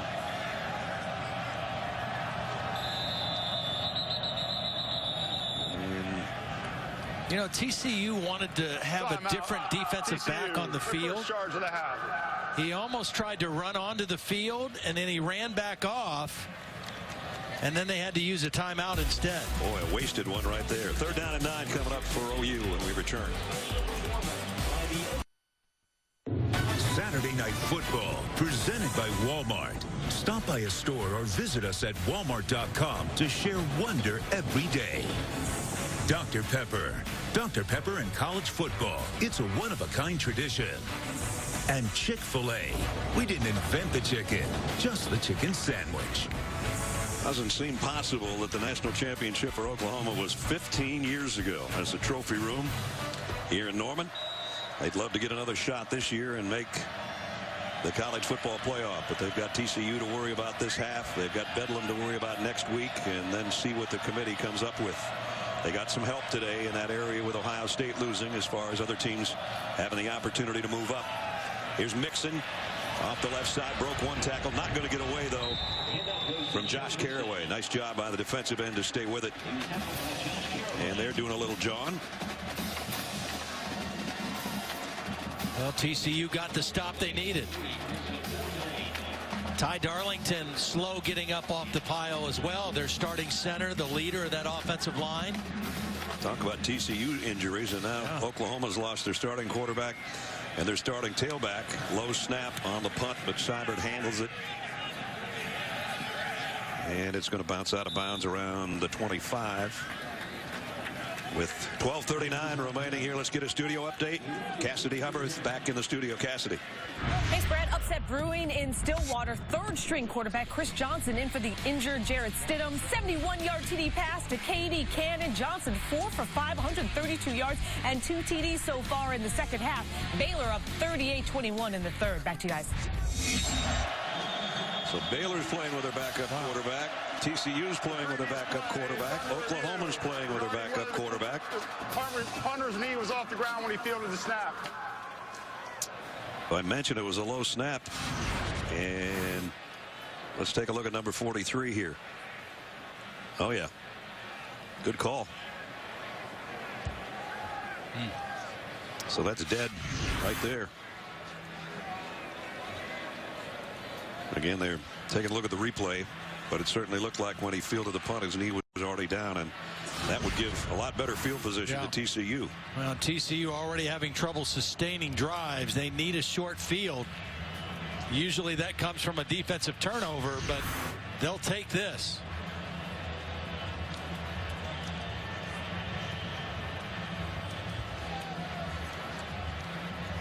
Those kind of plays make a coach go crazy. Seibert, a true freshman, the only true freshman in the FBS that's handling both the punting and the place kicking duties. They're actually #1 in net punting in the country, or in the Big 12, I should say. And he's done a good job tonight as both the place kicker and the punter. And the snap was more of the problem in that case. And this one's taking an awful long time for what looked like. Well, it looks like Oklahoma's already they got realized, the defense out there. Their defense is going back there by their own end zone.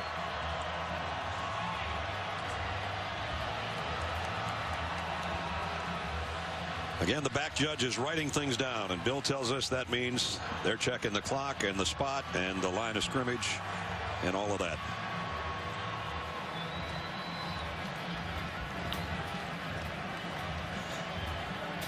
Bob Stoops 3-2 against TCU in his 17 years here in Norman.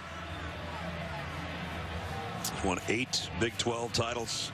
If they win tonight, it would be their 13th season of double-digit wins under that guy. Yeah, that's pretty impressive. They finished 8-5 a year ago. A lot of close ball games that could have gone either way. You mentioned we saw them in the Sugar Bowl with Trevor Knight leading the way against Alabama, and they went into last season, a lot of people high expectations, and then they struggled a little bit. After review, the offensive player's knee was on the ground when he fielded the snap, making the play down by rule. Change of possession on down. First down, TCU at the 26-yard line. Please set the game clock to 12:49. 12:49. So they're going to put it down at the 21-yard line. It's a differential here. You consider the punt and then coming back of 51 yards. So you talk about flipping the field in one play. Well, TCU's defense has not been able to force a turnover, but this is the exact same thing. You get a short field for your offense. You put Oklahoma's defense in a sudden change type situation. And now the question is, can the Horned Frogs capitalize? Green on the carry. Cuts back. Wow, nifty move. Aaron Green, and he's gone. Touchdown. Just like that, they turn things around in one play. Well, that was some quick feet now by Aaron Green. There were some guys in the area to make a tackle, but watch the quick cuts by Green. There's one, there's two, there's three, there's four. Like making people miss in a phone booth. Aaron Green gets it done for the touchdown. Green's 10th rushing touchdown of the year. And it comes one play after the misfire on the low snap, and the punter having to go to his knee. And boy, did TCU make that one pay off. And they're going to go for two here. Fade to the corner. Jump ball knocked out of Listenby's hands. Trying to make it a one-possession game with that. Listenby is a fast receiver. We've seen him catch the two deep balls. He's not a particularly big physical guy at 6'1", 183. Jordan Thomas, the guy he was working on, a very physical corner. So TCU capitalizes after this play. A knee down, turn it over on downs, and then Aaron Green, touchdown from 26 yards out. 23-13.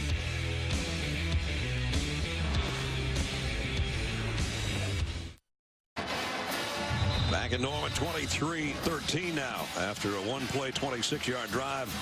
Aaron Green for the touchdown, closing the gap to 10.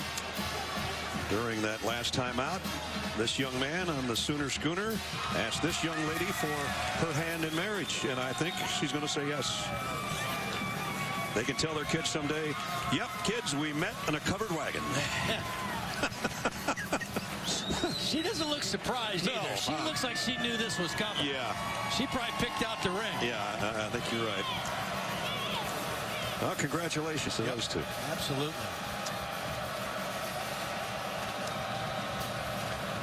Brianna and Jacob, we understand. Congratulations to you two. This is his last night, last home game, driving the Sooner Schooner. Big night for him. He's going to regret it the rest of his life. I'm only kidding.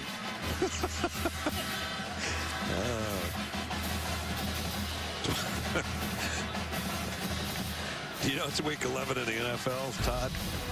You, being a great dancer, will enjoy what they're going to do with Cam Newton's celebration dance last week. They're going to talk to Billy White Shoes Johnson, Ickey Woods, Terrell Owens about the dab thing that Cam did last week. That's on Sunday NFL Countdown, 11 o'clock. Following NFL Insiders at 10 tomorrow morning. Well, the last couple games, TCU has been really good in the second half. And they're going to need that here, trailing by 10. Trevor Knight comes up throwing. Sterling Shepard in the secondary. Hurdles the man and gets into TCU territory. Boy, what a great call by Lincoln Riley. You've got your backup quarterback in. You got P. Ryan on the bench hurt. Get the ball to your best playmaker that's still available, and that's Sterling Shepard. And they go hurry up here. And now it's Mixon, and Mixon on the run. And another hurdle job inside the 25 for Mixon. Two big plays, one through the air. Now Mixon slow to get up. Well, they did a great job pulling the backside guard. Jonathan Alvarez, number 68, getting out in front. Ironically, the left leg of Mixon, and that's what took down Samaje Perine, and he's limping off.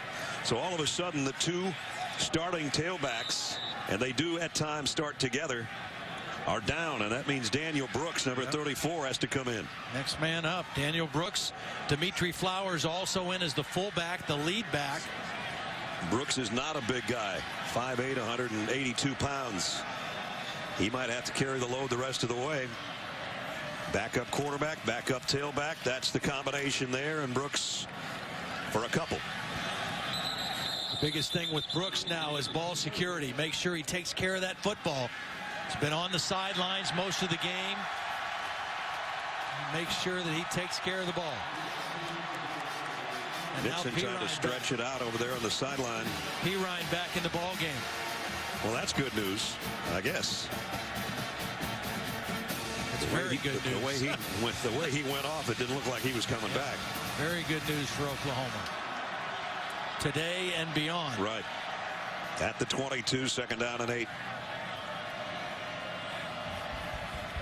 Trevor Knight, the play fake and going to the corner.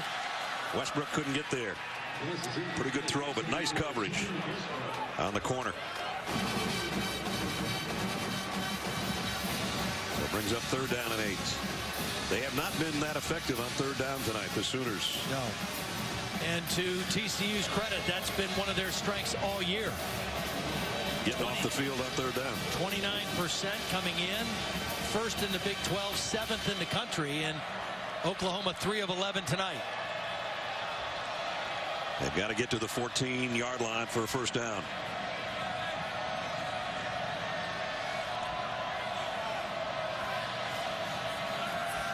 Knight zips it down the middle. It's too far in front of Shepard. He might have had a half step, but that was too far in front of number 3, and it's 4th down. There's a linebacker dropping right in the window there that made it difficult for Trevor Knight to see, to make that throw to Shepard. Shepard was open.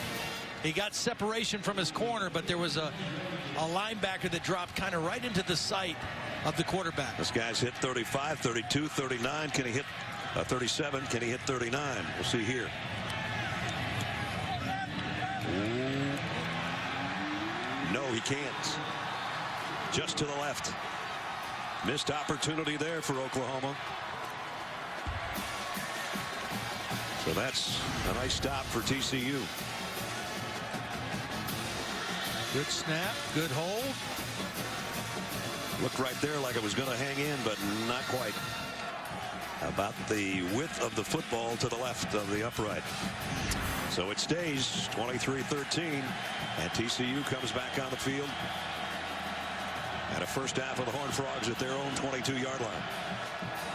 Foster Sawyer 8 of 15 for 107 yards in the 1st half. He had the long touchdown, but 2 interceptions. He's going to have to get hot here in the 2nd half.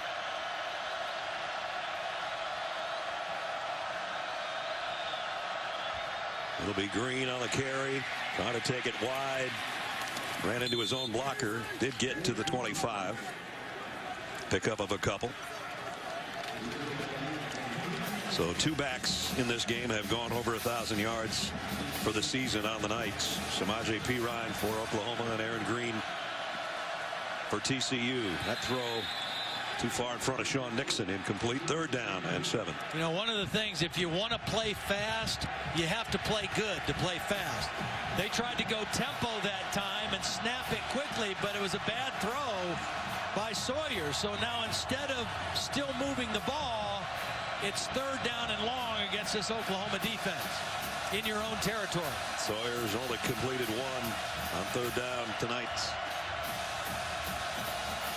1 to each team, I should say.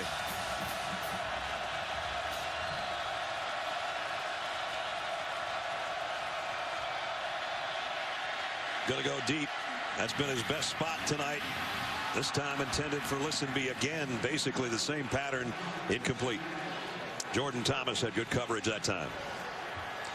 Yeah, I mean, that's just not a very high percentage throw. I know they hit it early, but it's zone coverage. So Jordan Thomas is playing deep 3rd, and he's got his eyes on the quarterback. He's in position to play the ball.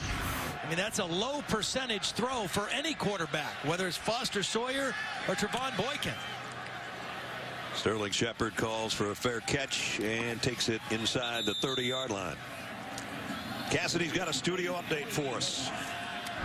Let's head to Fenway Park, where Boston College and Notre Dame are facing off. Backup QB Jeff Smith with an 80-yard touchdown run, but Notre Dame still with the lead despite 5 turnovers, 3 in the red zone. 19-9 with about 8 to play in the fourth. Back to you. Notre Dame looks like they're playing on Thursday Night Football in the NFL with those unis. Yeah, we've seen some good ones, huh? Yeah, some strange ones. Oklahoma in their regular crimson and cream here with a 10-point lead with their backup quarterback Trevor Knight. If you're just joining us, Baker Mayfield on a targeting foul came out in the third quarter without a helmet, so they're probably going through concussion protocol with him. Either that or he just doesn't feel well after the hit he took late in the second quarter. So that means it's number 9's football game right now.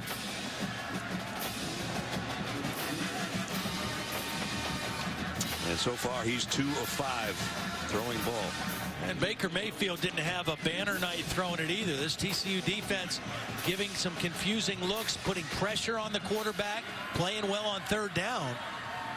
So it won't be easy for Trevor Knight. On 2nd and 9, play fake, and he tripped himself up. Turf Monster got him as he was trying to backpedal.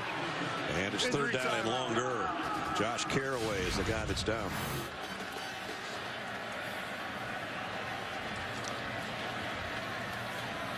Yeah, they chipped on Caraway. Samaje Perine was helping his tackle and got a chip block on Caraway. Did a great job. Trevor Knight just, I don't know if he got his foot tangled up with Perine going to block, but got tripped up and fell to the ground. Hopefully he just had the wind knocked out of him. He got sandwiched between those two players, and he took a whole bunch of Perine at 230 pounds right in the chest. That's a great technique and a great way to slow down pass rushers and to help your tackle, is to use a back and just on his way out into a pass route, take something out of that guy. And again, when you're 230 pounds and you hit a guy like that, there's a little force behind it. He took something out of him. He took him out of the game with that one. Third down and a bunch, though, for Oklahoma. 3rd and 16.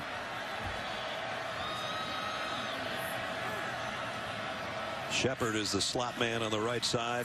It's Trevor Knight. Fires incomplete. Looking for a flag is Jarvis Baxter, and he's not going to get one.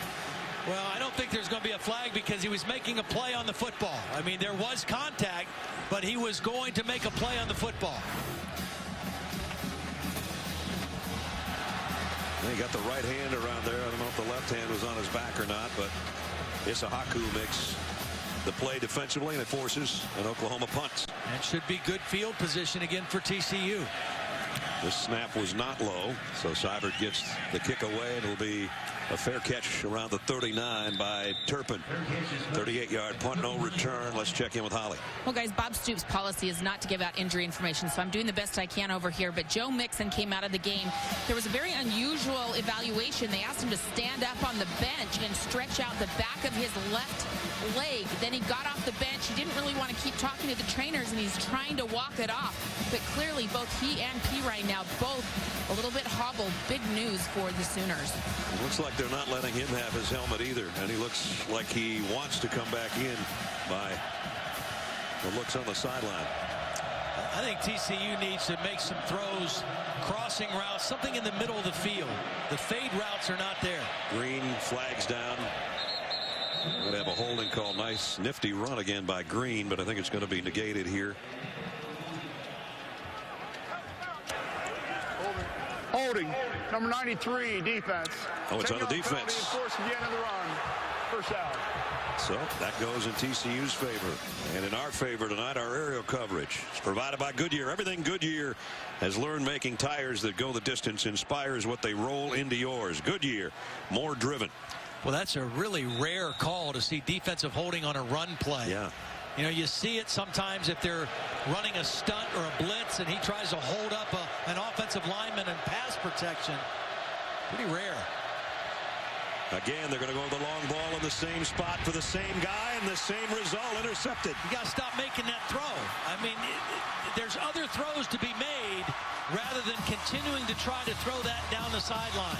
And again, if the ball drifts back to the inside too much, the safety has a chance to make a play. This has to be thrown out over the outside shoulder of Lisenby. He beats the corner, but if the ball's in the inside, the safety's there to make a play. And in this case, Ahmad Thomas was his third interception of the year, the third of the night by the Oklahoma defense. The only good out of that is it's like a punt that downs Oklahoma inside the 10-yard line, but they can't afford to have turnovers like that, and I think they need to look to throw the ball more into the middle of the field. He only missed once early. He's only hit one since. I mean, they're still in this ball game. Their defense is strong. Their defense has played great in the second half the last few weeks, but you can't just keep giving the ball up. Trevor Knight gets it to Brooks. Falls forward to the 11. So we're down to 9 minutes remaining in the third quarter.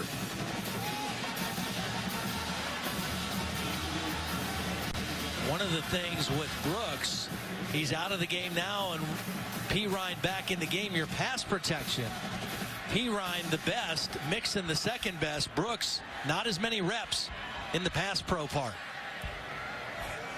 Second down and 7. And now it's Trevor Knight keeping it. He got to the corner. He got a block out there by one of his receivers, and a nice gain for Trevor Knight. First down as he picks up 17. Deron Neal was the wide receiver out there giving him a little help. If you want to get big runs on the perimeter, you have to block with your wide receivers. Neal got the first block, and there's another block. I think it's Westbrook that got a block out on the edge as well. So that moves it from inside their own 10 out to the 28-yard line.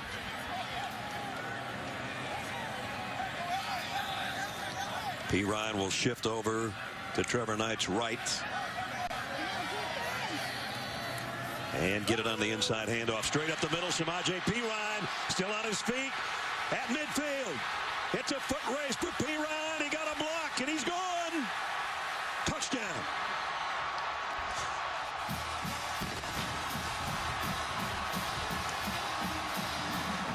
"72 yards on the run, limping into the end zone."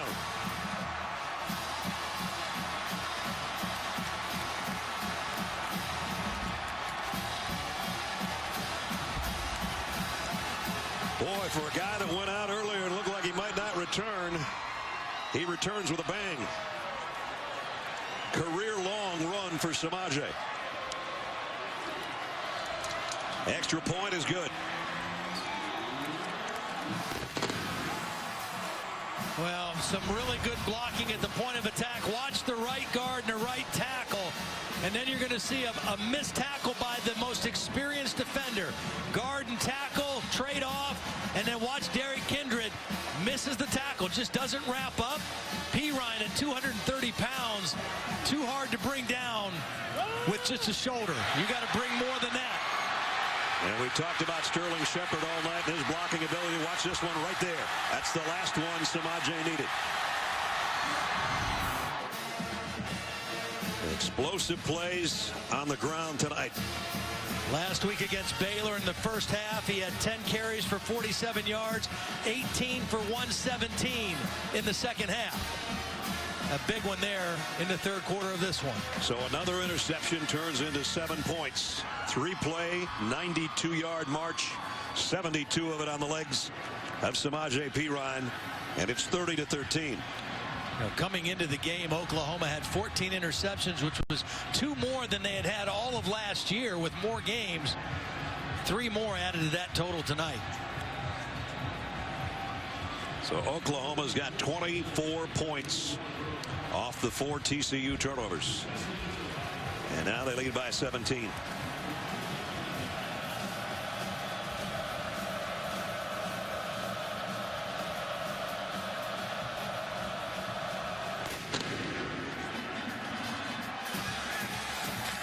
From the goal line is Turpin. Turpin, nice move on the inside.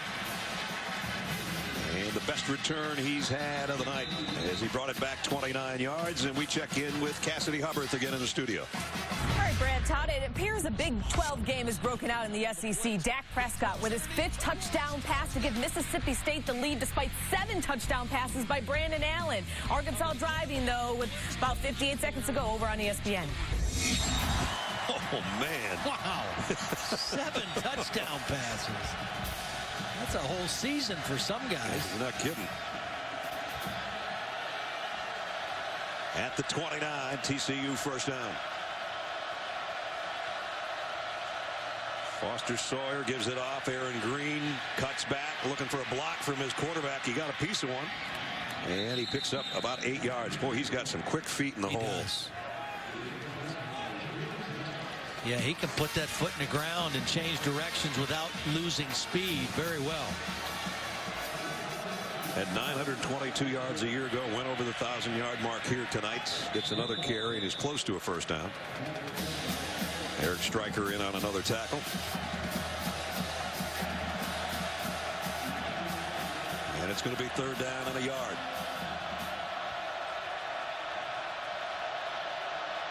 He'll get it again. I don't know if he'll get it, though. He might be short. Stryker again helps on the tackle, along with Matt Diamond. Yep, Stryker and Diamond. Again, that's one of those deals where 3rd down and 1, you're in the shotgun, you hand the ball off 5 yards away from the first down, and then you get hit behind the line of scrimmage. Great pursuit from the backside by Stryker, and then the big body of Diamond there to slow it up as well. So it forces a punt.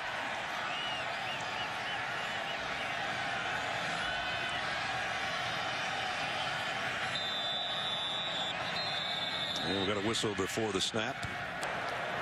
Timeout. Play clock was down to 3. Boy, they're going to need all the timeouts they can get, and they're only going to have 1 remaining for the remainder of this quarter and the 4th quarter to come.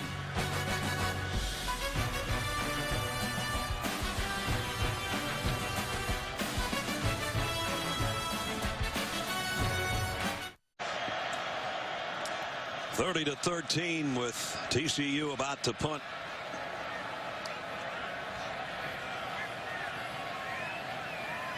And Oklahoma does not have a man back deep. They've got somebody standing around the 43-yard line, which is Ahmad Thomas.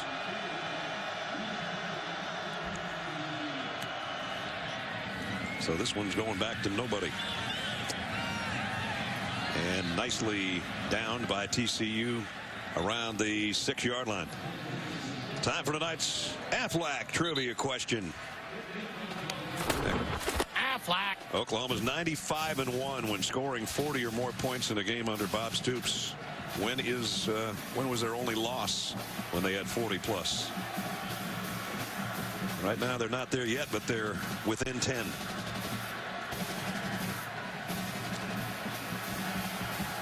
So the offense has to take over deep in their own territory again. Samaje Perine back in there after a 72-yard touchdown run the last time he touched it.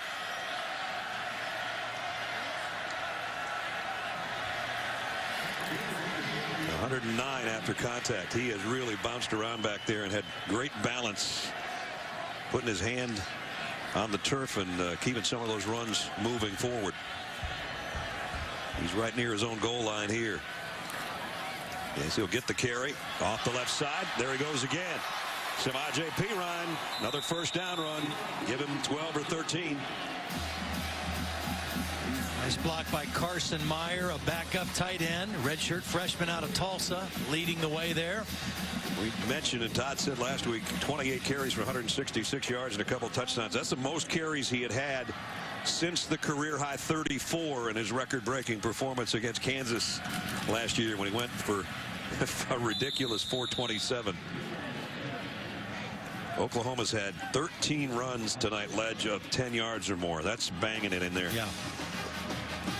And again, the last 5 weeks, this offense has just looked different. And it's been primarily the change in their running game. More productive, more consistency with their offensive line.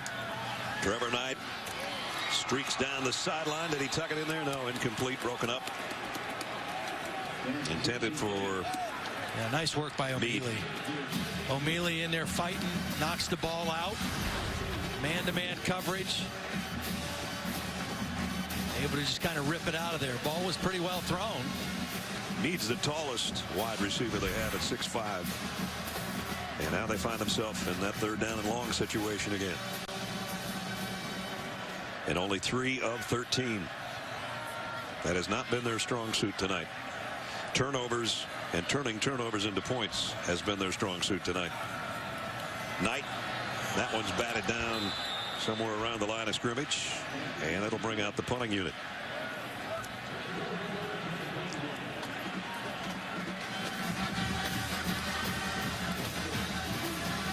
I don't know if that got batted down or if it just came out of his hands weird. It looked like it was batted, but I looked at the replay. I didn't see anybody hit the ball. It just looked like it slipped out of his hands. Either way, they have to punt it away. And Turpin will take it. Good field position around the 45-yard line. Now, we gave you only a couple of minutes to think this one over, but our Aflac trivia question, 95-1 under Bob Stoops when they score 40 or more. When was the time that they didn't do it? I remember it well. It was quite a play in the bowl game at Fiesta Bowl. 2007. Boise State is the team that beat them 43-42 on that infamous Statue of Liberty looking play. Yeah. Kind of put Boise State on the map, that win over Oklahoma. If I recall, I think there was a proposal. Yes, there was. That game as well, right? The tailback and the cheerleader. First down. Green in the middle of the pile, only a yard or 2. So down to 5 minutes in the 3rd. TCU's just, they're still there. That's a good sign.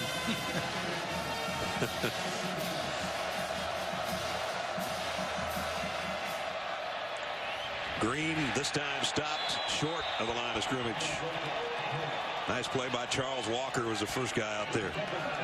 This defensive front for Oklahoma.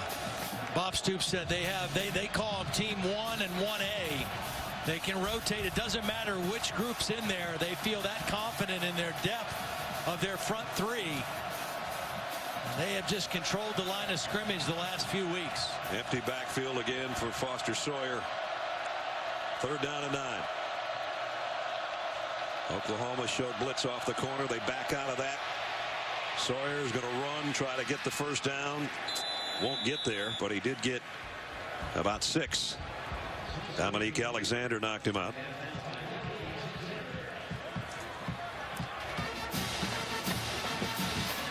When you play against a young quarterback, you mix up your looks. You bring pressure sometimes, and you rush 3 and drop 8. You make him read coverage. You don't give him a comfortable thing to see and hope that he'll tuck it and get out of there quickly. And that's what he did. Shepard waits back at the 10-yard line on the punt.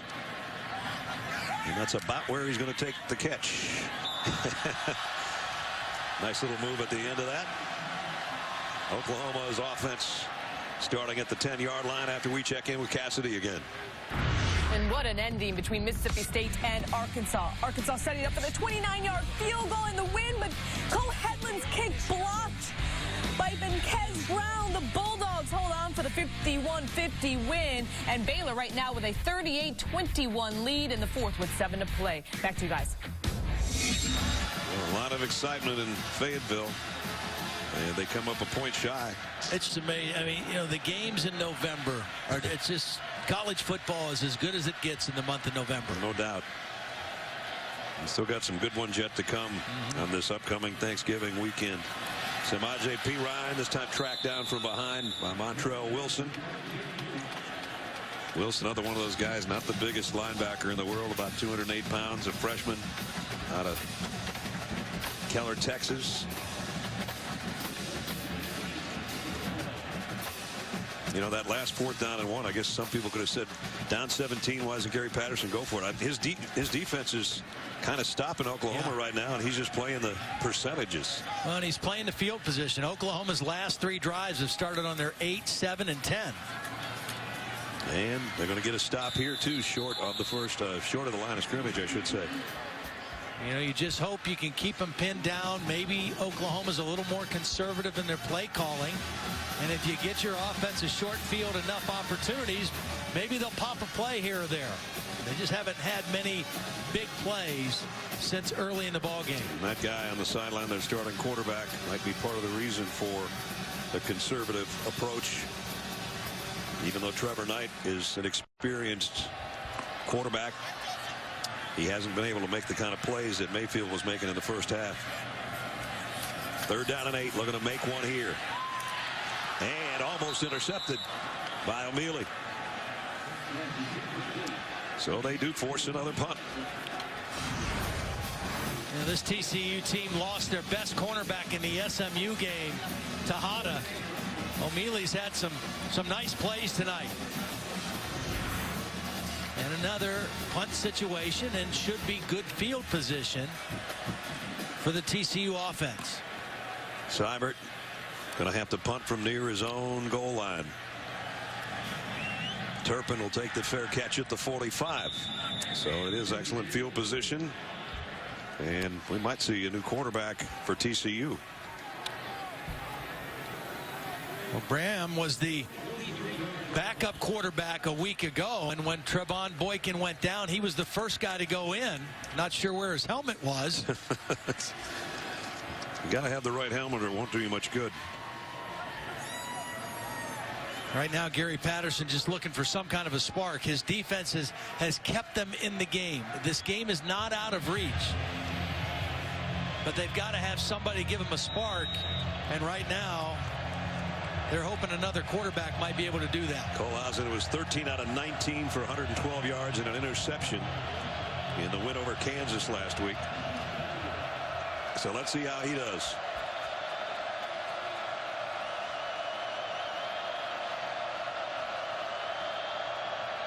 First throw is on the mark, but it's going to be a loss. Green knocked down over there by Zach Sanchez, who's had a big game with a couple interceptions. A nice open field tackle there. Very instinctive player. I mean, he reads things quickly, diagnoses them quickly, and doesn't waste much motion getting to make a play. That's why he has so many interceptions. Had 6 a year ago, and with the 2 he's got tonight, he's got 6 again this season.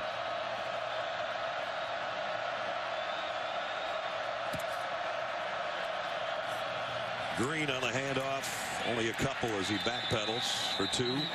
It's going to bring up 3rd and long.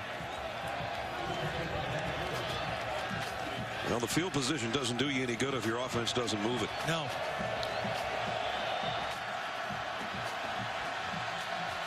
Both teams really struggling on 3rd down tonight.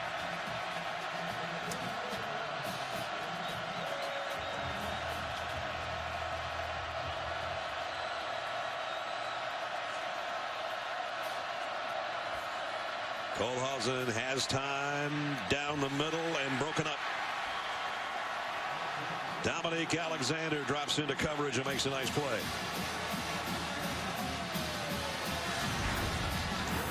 Well, at least they tried to throw the ball somewhere different than deep down the sideline. A crossing route. Ball was a little bit behind the intended receiver. He had a chance, but Alexander able to get a hand on it because the ball was slightly behind the intended receiver, Nixon.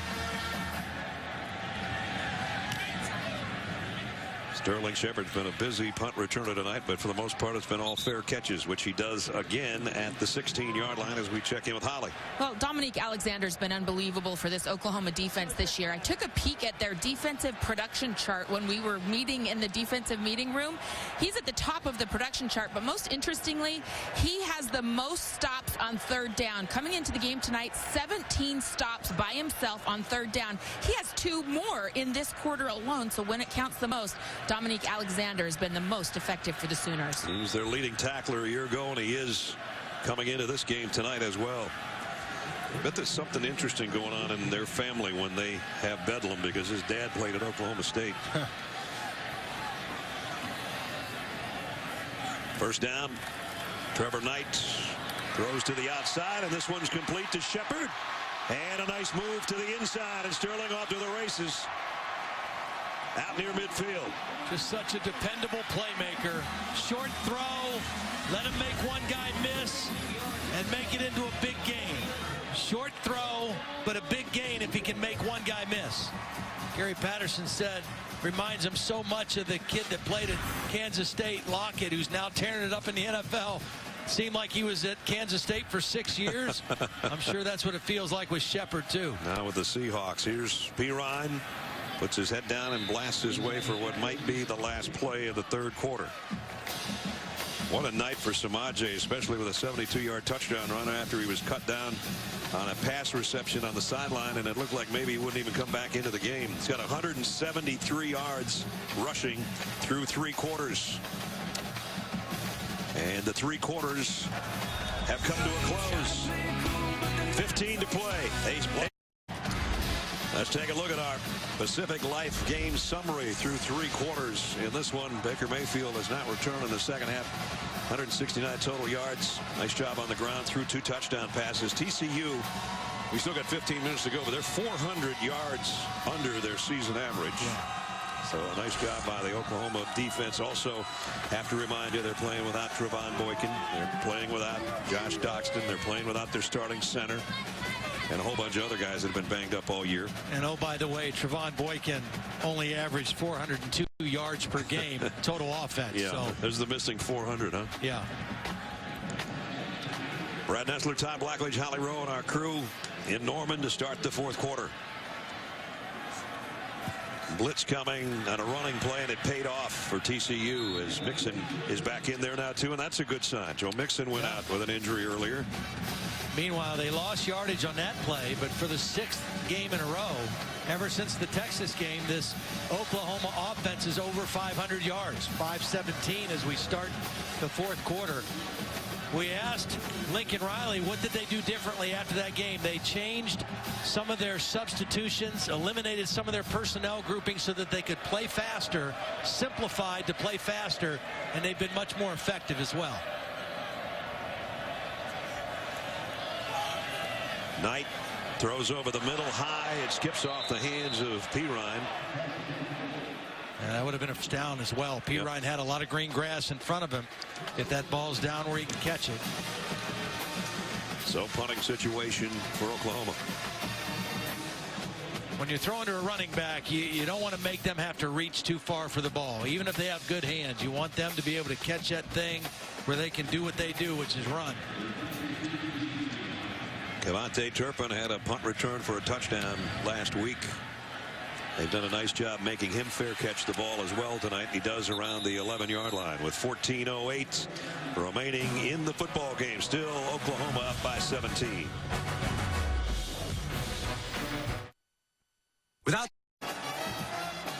Great shots of Oklahoma Memorial Stadium, courtesy of our aero coverage by Goodyear. Everything Goodyear is learn making tires that go the distance, inspires what they roll into yours. Goodyear, more driven. Well, TCU, last 5 drives, 4 3-and-outs and a turnover. Sean Nixon will take the direct snap here again. Anything to get a spark. That's not a spark.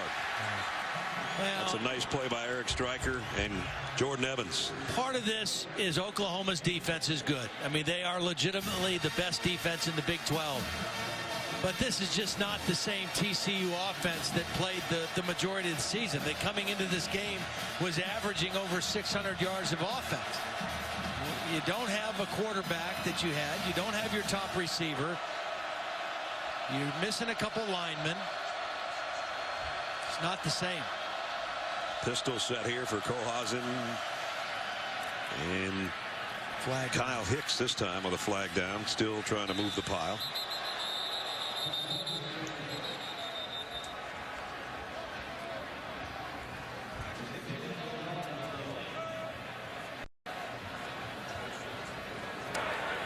Illegal formation, offense, more than 4 men in the backfield, half the distance to the goal from the previous spot. It's 2nd down. Gary Patterson doesn't like the call.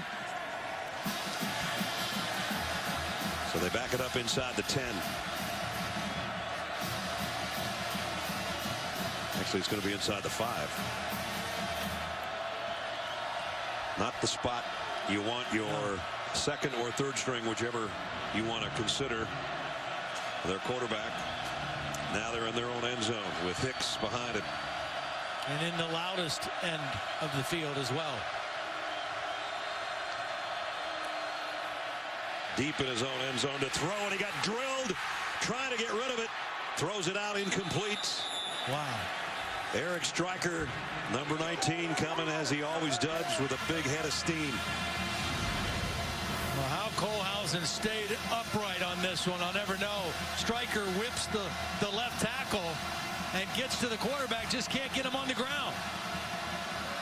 And Kohlhausen knew he had a guy out in that area to throw it away to. Stryker could have got called for a face mask there. And probably should have. That's a lonely feeling right now for Kohlhausen in the end zone.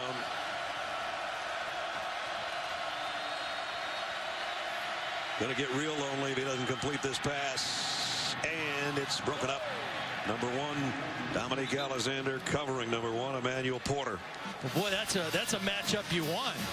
I mean, you got a 6'4" wide receiver working against an inside linebacker. And I think Porter just wasn't able to make this catch. Alexander was in pretty good position, but I think Porter had a chance to get 2 hands on the ball and just couldn't come down with the football. Again, Porter just back, the first game back from injury, obviously a little rusty tonight. Perry, busy punter tonight. And Sterling Shepard will take it on the TCU side of the 50 at the 48-yard line with the fair catch. We lost a member of our crew this week with a heavy heart. We honor our friend Jamie Faust, who passed away the day after his birthday this week at 54. Buddy, speaking for the whole crew, we're going to miss you.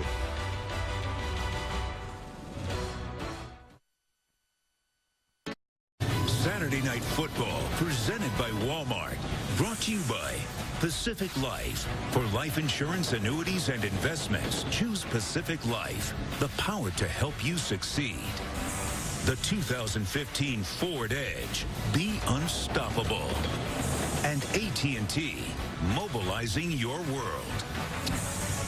When you get great balance with your ground game and your passing attack, you tend to win games. And when Bob Stoops has had a 100-yard rusher and a 100-yard receiver, as he has tonight, never lost. Yeah. You know, the other lesson there is when your best players, your best playmakers get enough touches, good things happen. Yeah. And smart work by Lincoln Riley, getting the ball in the hands of the guys that can make the plays for him, especially with your starting quarterback on the shelf right now.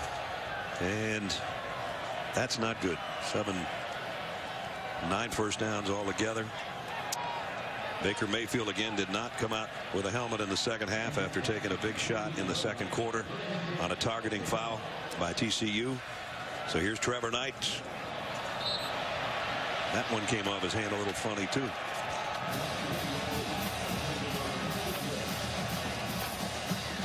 It's going to be an interesting short week for Baker Mayfield to see if he can play against Oklahoma State in the Bedlam game.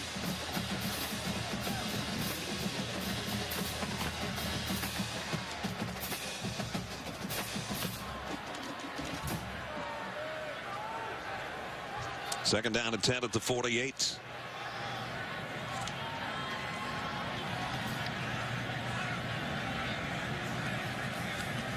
P-Ride cut back. Another good run. He's closing in. Maybe having a 200-yard game before this one's over. Well, that'll be the question for both of these teams. Baker Mayfield, will he be good to go next week against Oklahoma State? On Saturday, will Trevon Boykin be good to go on Friday against Baylor for TCU? Both teams facing important games to wrap up their seasons. Third down and 4. Mixon comes back in, but he goes out in the slot as a wide receiver to the right side.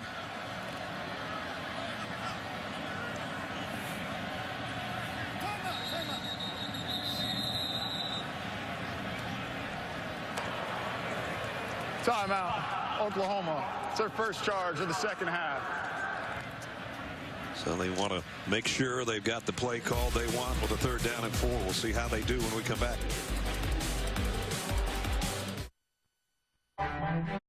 Cassidy Hubbard. with your studio update. Chris Johnson with a 4-yard TD run. The Bears outrushed Oklahoma State 303-8 as they hand the Cowboys their first loss of the year. Back to you guys. Also, since the college football rankings have come out, 9 top 10 teams have lost. That's why we always say let's wait until the smoke clears. Let them play it out. Let them play it out. Here it's number 7 Oklahoma clinging to a 17-point lead. And Shepard, tough reception and run after the catch for a first down. So the Big 12 standings look like this now. Cowboys take their first loss. Oklahoma trying to join them at 7-1, and that had set up the match in Bedlam in Stillwater next week. Baylor bounces back from the loss to Oklahoma last week, looking impressive tonight.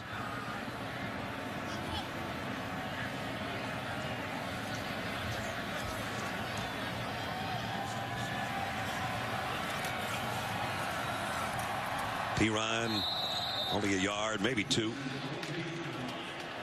As we approach 11 minutes remaining, it is week 11 in the NFL. Monday Night Football. Good one in the AFC East. The Buffalo Bills and the undefeated 9-0 Patriots, led by Tom Brady, 8:15 Eastern. Tyrod Taylor on the other side. Coverage starts with Monday Night Countdown at 6. Patriots just keep rolling along.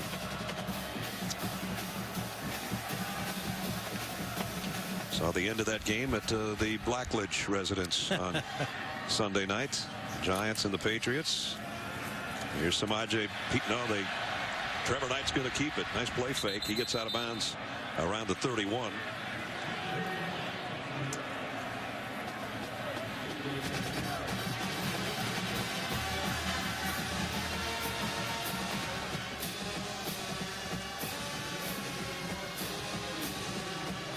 Third down and 4. They picked up the last one on the throw to Sterling Shepard.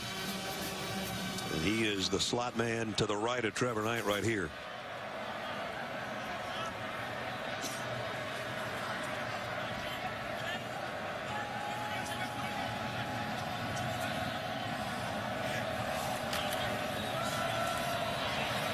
Knight going backwards and throws sidearm out in the flat. Shepard makes the catch, but he's going to lose about 5.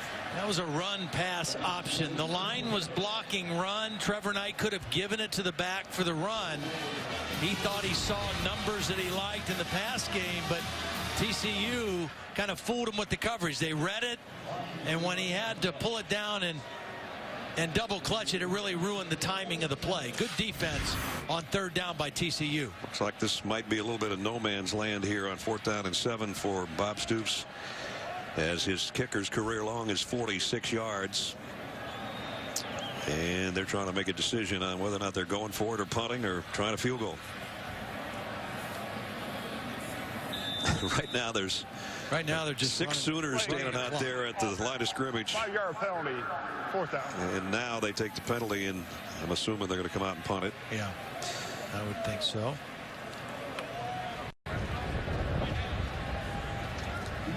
Well, if this one seems like we're stuck in the mud, this is going to be our 17th punt of the night between the two teams.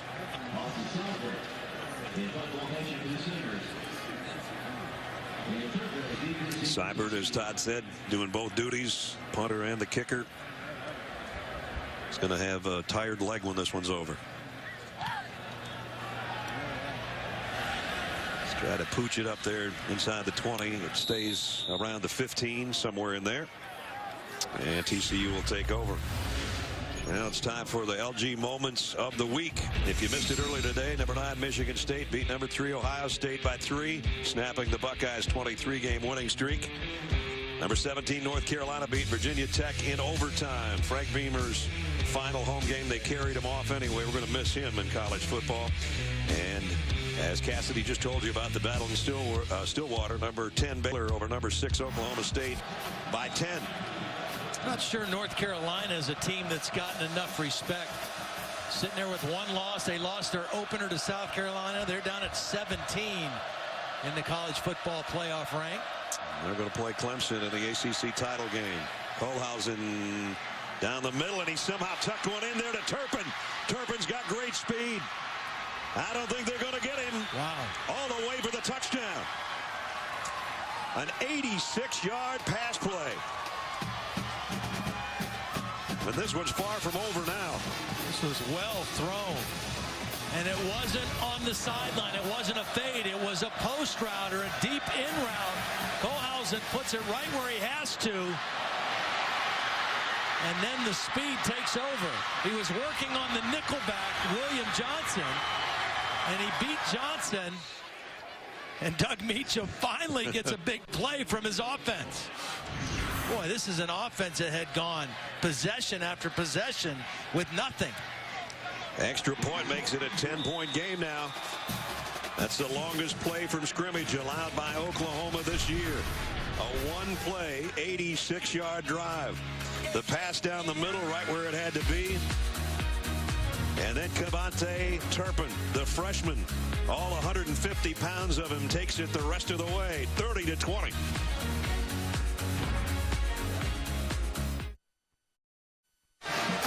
You're watching Saturday Night Football on ABC, presented by Walmart.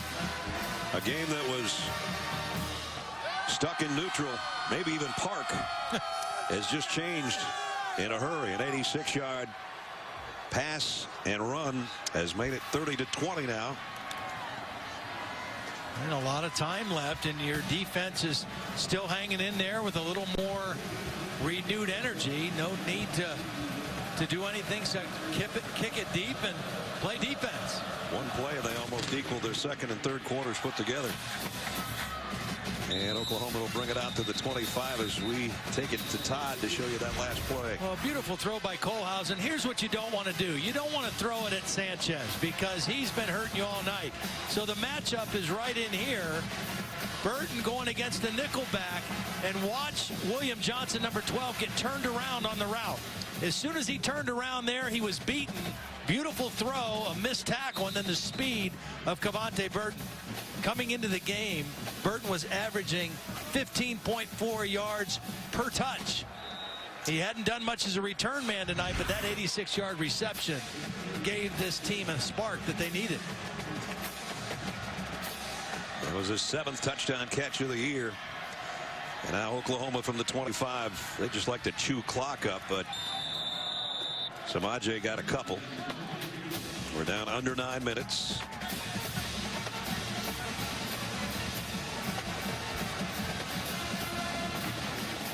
Coach Patterson just wishing somehow his team could come up with a turnover and put it back in the hands of their offense. Remember, they had to use 2 timeouts earlier in the second half also, so they only have 1 left. Of course, they don't need to use a timeout when they throw incomplete. That stops the clock for them. Sterling Shepard, the intended receiver, but it was way behind him. Trevor Knight has not found a rhythm in this game throwing the football. No. He's made a couple plays, but for the most part, he's not been in rhythm. 5 of 15 throwing it. And now he's got another third down situation. 3rd and 9. 3rd and 14. Orlando Brown, I think, the false start. False start, number 78, offense. 5-yard penalty. It's 3rd down. It's his 3rd or 4th penalty tonight. Yeah, it is. Not been a great night for Orlando.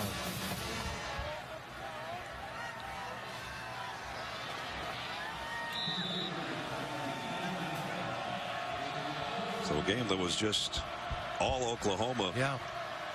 They don't get this 3rd down. TCU's getting it back. Well, TCU's defense has just hung in there enough to keep them within reach. They got the big play, and now Trevor Knight's got to be very careful with the football here on 3rd and 14. Rolls to his right to throw down the middle, and that's a dangerous pass, and it's intercepted. Kindred with a flag down. And they get the turnover they were looking for, unless this flag's against the Horned Frogs. The flag's thrown in an area where you would expect holding on Oklahoma. Holding. Number 56, offense. The penalty is declined. The play resulted in an interception.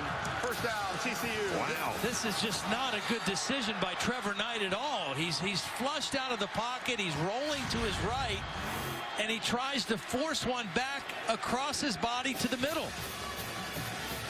That's a recipe for disaster every time you put one of those up. And Kindred's got his 2nd interception of the year. More importantly, life back in the TCU momentum. And great field position. Yeah, this game is far, far from over.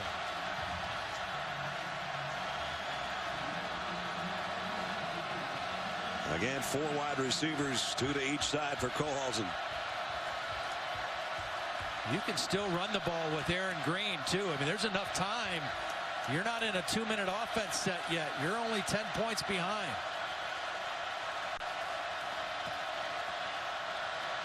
And they're going to run option. The pitch is to Green on the edge. And Green, 13 more yards before they can bring him down. Boy, that was well done by Kohlhausen. He pitched that thing at the last minute. Jordan Evans, a linebacker, is going to come right into his face, and he pitches it right at the last minute to Green, and they get a nice positive gain on first down.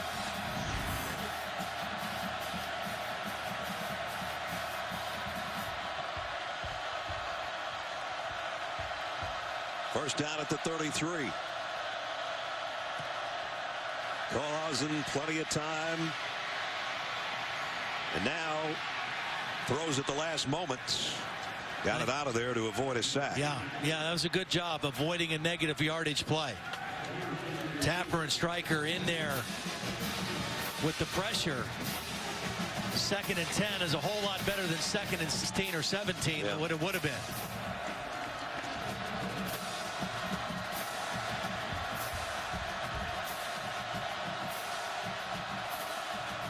Crowd back into it for the Oklahoma defense. They were sitting on their hands for a quarter or so.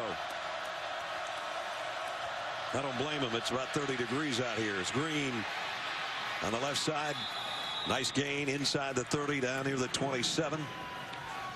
Well, I thought Oklahoma was going to blow this play up in the backfield. They brought a blitz from the field right at the play, and he just overran it. Huge 3rd down, but it's maybe 2 down territory for the Horned Frogs. Remember, this formation created some problems early in the game with the big touchdown throw. And Oklahoma's going to call timeout. Timeout. Oklahoma. Their second charge. So they're down to 1. TCU's down to 1. And just over 7 minutes remaining in the game with a big 3rd down coming up for TCU. And don't forget the next college football playoff top 25 rankings show presented by Chick-fil-A. Tuesday nights, your chance to see the top 4. There's going to be some movement. The first 2 out and the rest of the rankings all revealed live. Join Reese and the guys Tuesday night at 7 Eastern on ESPN. We know one thing, Ohio State lost to Michigan State today. Oklahoma State suffers their first setback. Ohio State has gone all those games without losing in the regular season, and now they don't have much time to worry about this one. They've got to get ready to play Michigan next week in Ann Arbor.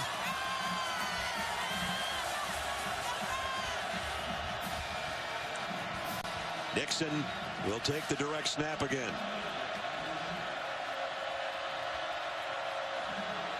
Follows his blockers and gets leveled by Jordan Evans. Yeah. Big play by the inside linebacker. And Nixon only listed at 196 pounds. Evans, as the linebacker, got there at 240 and 241. Here's another look. They stretch it out and then boom. Yeah, really. 26 there. Really, the play was made by Charles Tapper, number 91. He was the one that kind of strung the play out and forced the ball carrier back inside. Oberkrom has plenty of leg for this kick. And it's up and good from 43 yards. And all of a sudden the gap closes to a touchdown. Well, you got to give Gary Patterson and his staff and this team credit. They come in here undermanned. They've made a quarterback switch between their backups in the second half. And they find themselves 1 score away. Bobby Thompson is the injured player for TCU.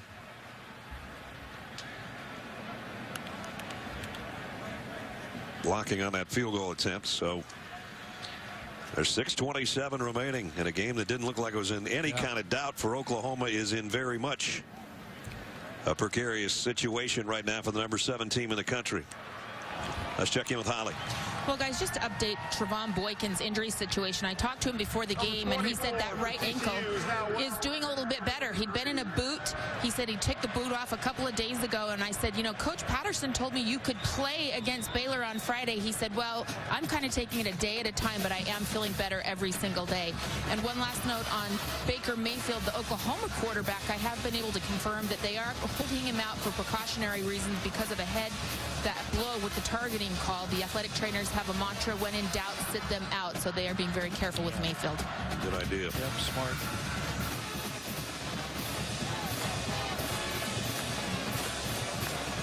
Yeah, hold on to your seats here. It's just crazy. I mean, offensively, they just have nothing going on. And then they hit the one big play. And all of a sudden, the turnover and another score. New ball game. They turned that interception into the field goal. Senior night here for 14 guys on the Oklahoma roster, including Sterling Shepard. And before the game, if it wasn't emotional enough, you see Sterling breaking down. He's there with his mom. That's Brian Bosworth, who came out and presented him with a magazine cover from the '85 Sooner team that had his dad, Derek, on it, and all the guys from that team signed the magazine. Wow. And look at that. Derek is a great player here back from '83 to '86, passed away in 1999 when Sterling was only 6 years old. So great moment, and Brian Bosworth being part of that was pretty cool. Very cool.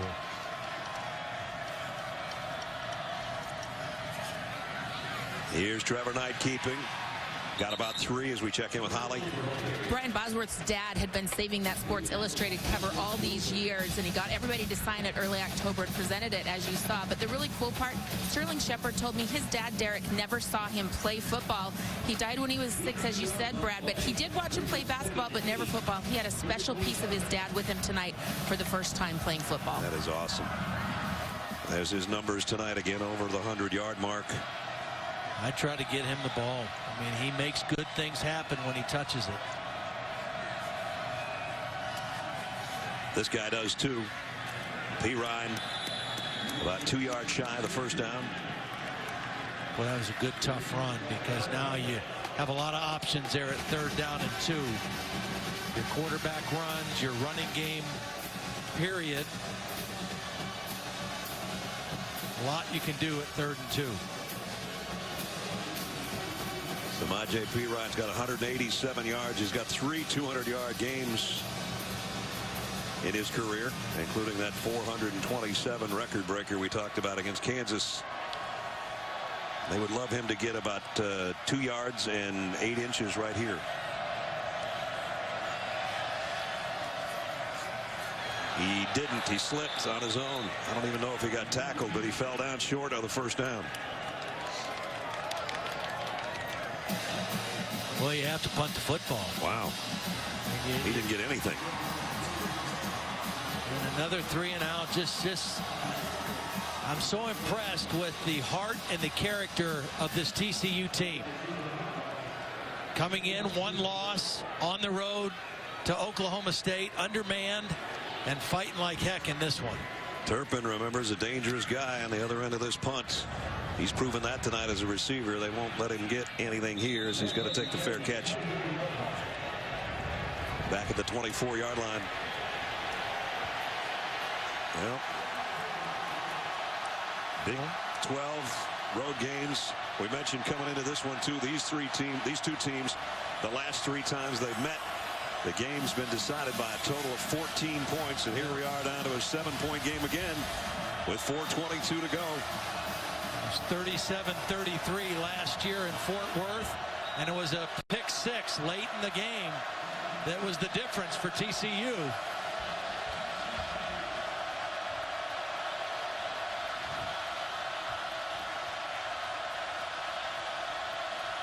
Kohlhausen on the option. This worked going to the right last time. Late pitch. Run out of bounds is Green. That one didn't work, and Stryker was giving chase again. Fool me once. Not twice. Got to string this out, string it out.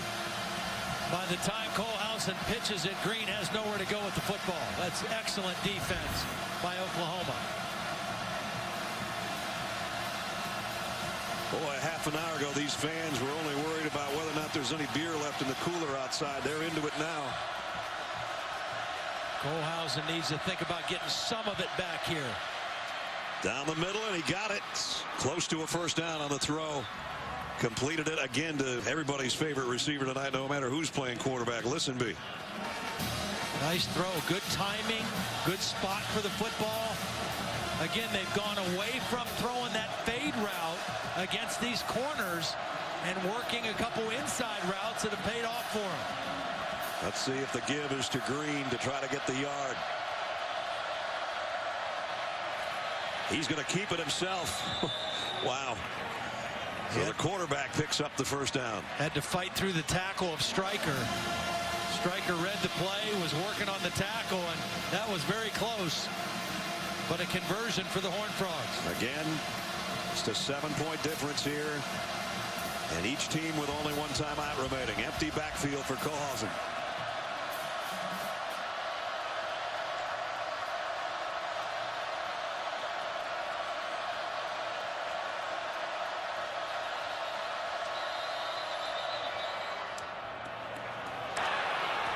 Timeout, Oklahoma. It's their third and final of the game.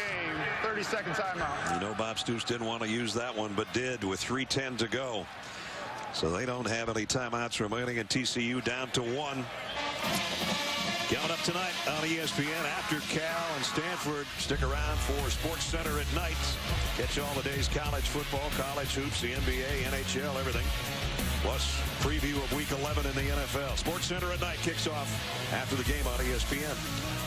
Oklahoma calls timeout. Of course, Bob Stoops, the head coach, his brother Mike Stoops, defensive coordinator. There's Mike up in the box. He's normally been on the field. Yeah. It's funny, we were talking to, I was talking to one of the sports information guys, and their box is right underneath the coach's box. And they said, you can hear him stomping, and when he sees things, Mike told us he sees things unfold before they happen, and he starts stomping. And the SID guys know that something's coming when they hear the ceiling feel like it's crashing in. Very animated guy.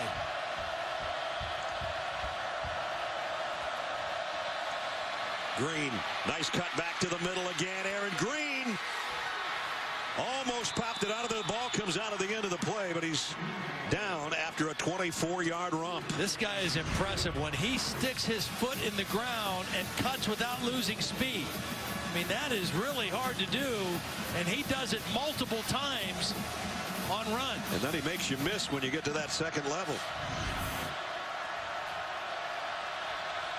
First down at the 41. Just under 3 minutes to go in regulation. Kohlhausen off play action. Wanted to go left, comes back to the right. And broken up. And it was Zach Sanchez again. Another dangerous throw. That ball's in the air a long time. This guy's had 2 interceptions already tonight. That's just a beautiful play to get his right hand around the receiver.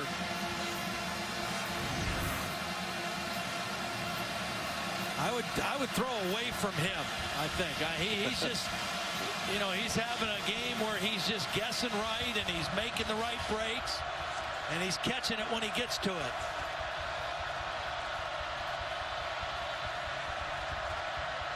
Green off the left side, brought down after a gain of a couple. Devontae Bond with the tackle. Yeah, that was a really nice play by Bond. He was working on the tight end, Buck Jones, number 80. Maintained leverage, threw off the block, and made the tackle for a short gain. Clock running. 4 down territory here for TCU, no question. 2 minutes and 15 seconds. Excellent night by Aaron Green with 118 on 21 carries. Can't take a sack here if you're Kohlhausen. 4 receivers to Kohlhausen's right. He looks that way and now scrambles back the other way and slides. I think he got the first down. Right on the line. Needed 8 and he got 8. First down. That's one you got to make sure you get the first down. I mean, he got it by just enough.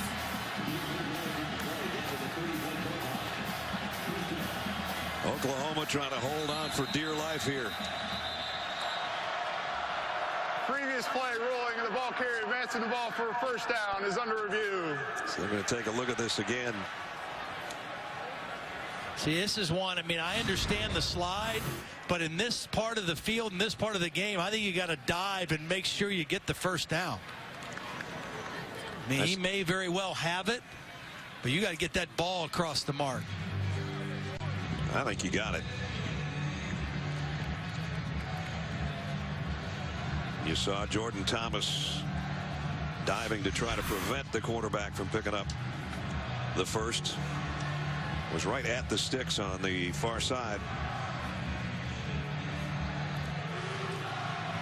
So Tom Robinson's having a look at it in the replay booth. You'll get another look here.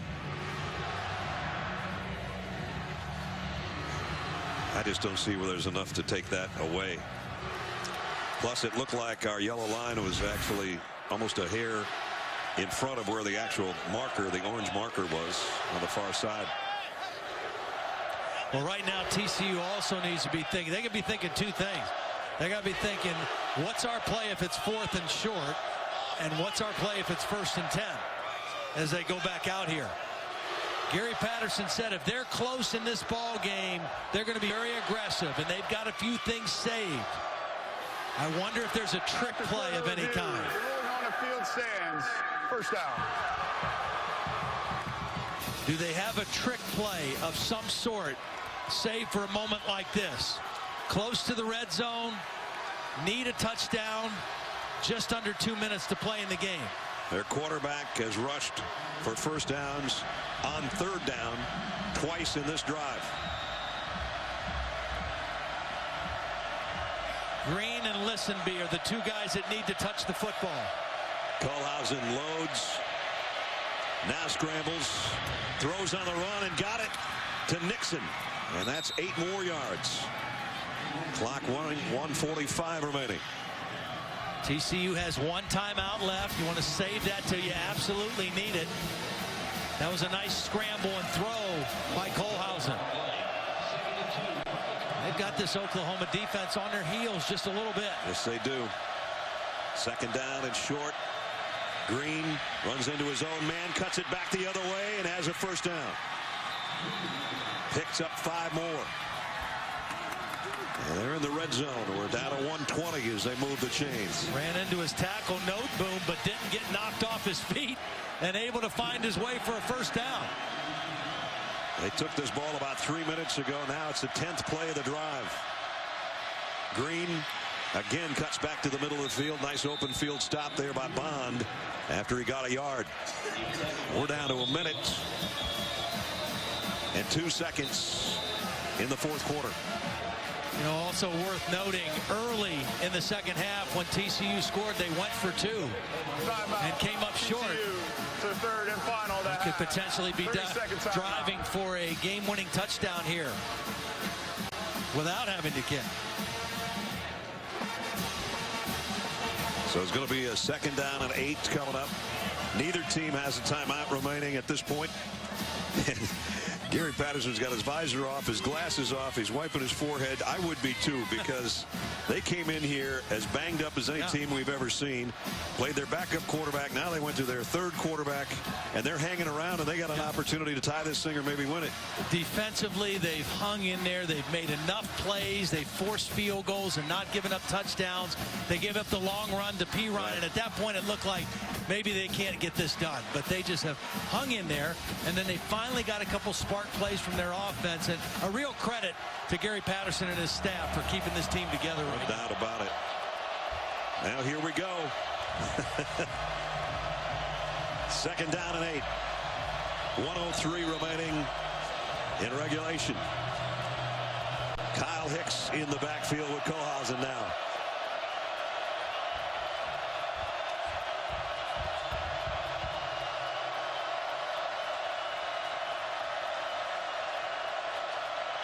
Waiting on the snap, finally takes it, scans the field, throws out in the flat to his tailback. He bobbled the ball. It's in and out, incomplete. That's actually a good thing for TCU. He would have been tackled in the field of play. They might have had to use their timeout there. As it stands, the clock stops on the incomplete pass. Jordan Evans in there on coverage. 57 seconds left and the clock stops, so that's a good thing for TCU. 3rd down and 8. They've got to get to the 6-yard line for a first down, but obviously it's 2-down territory. Fade to the corner of the end zone. It is caught. Touchdown TCU. Emmanuel Porter. Now do they go for 2 and try to win it in regulation or play for overtime? I think you got to play for overtime here. Porter, his first game back, he's been rusty, but he did the exact right thing. He's got a big body. He timed his jump. He caught the ball at the high point. And TCU going for the win.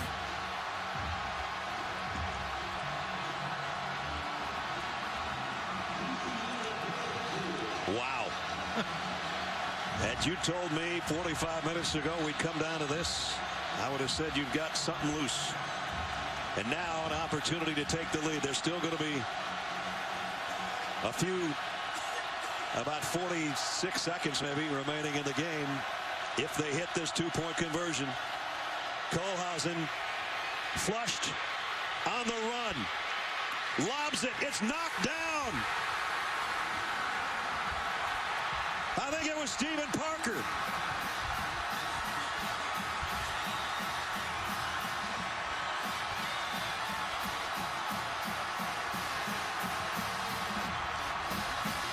He's getting mobbed, so I think he's the man.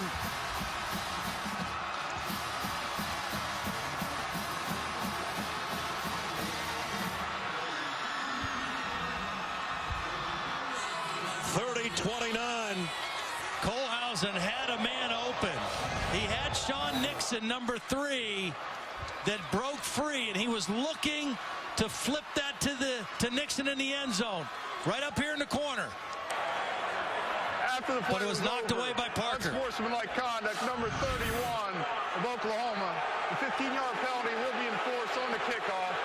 Kickoff will be from the 50-yard line. That was number 31's first unsportsmanlike foul.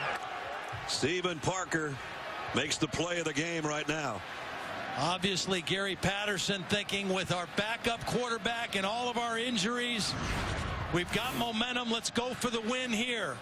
Kohlhausen has played beautifully down the stretch, but an excellent play by Stephen Parker. Just reading the quarterback's eyes, timing his jump, and making the play. So now we're going to see an onside kick upcoming. Oklahoma's opponents have attempted one onside kick this year, and they did recover it. And remember, this is a weird spot on the field with that unsportsmanlike conduct. The kick's going to come from the 50, so it's got to make the Oklahoma 40.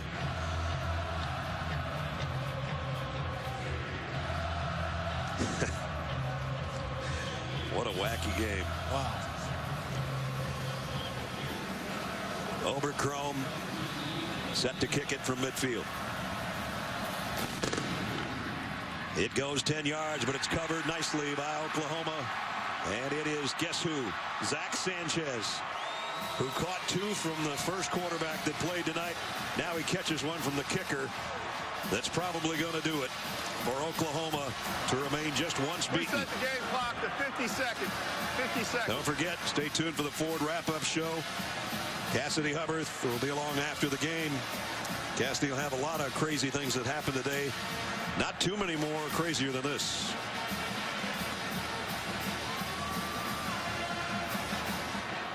Well, TCU, what a valiant effort. Just a valiant comeback effort. And now Trevor Knight takes a knee. TCU has no way to stop it.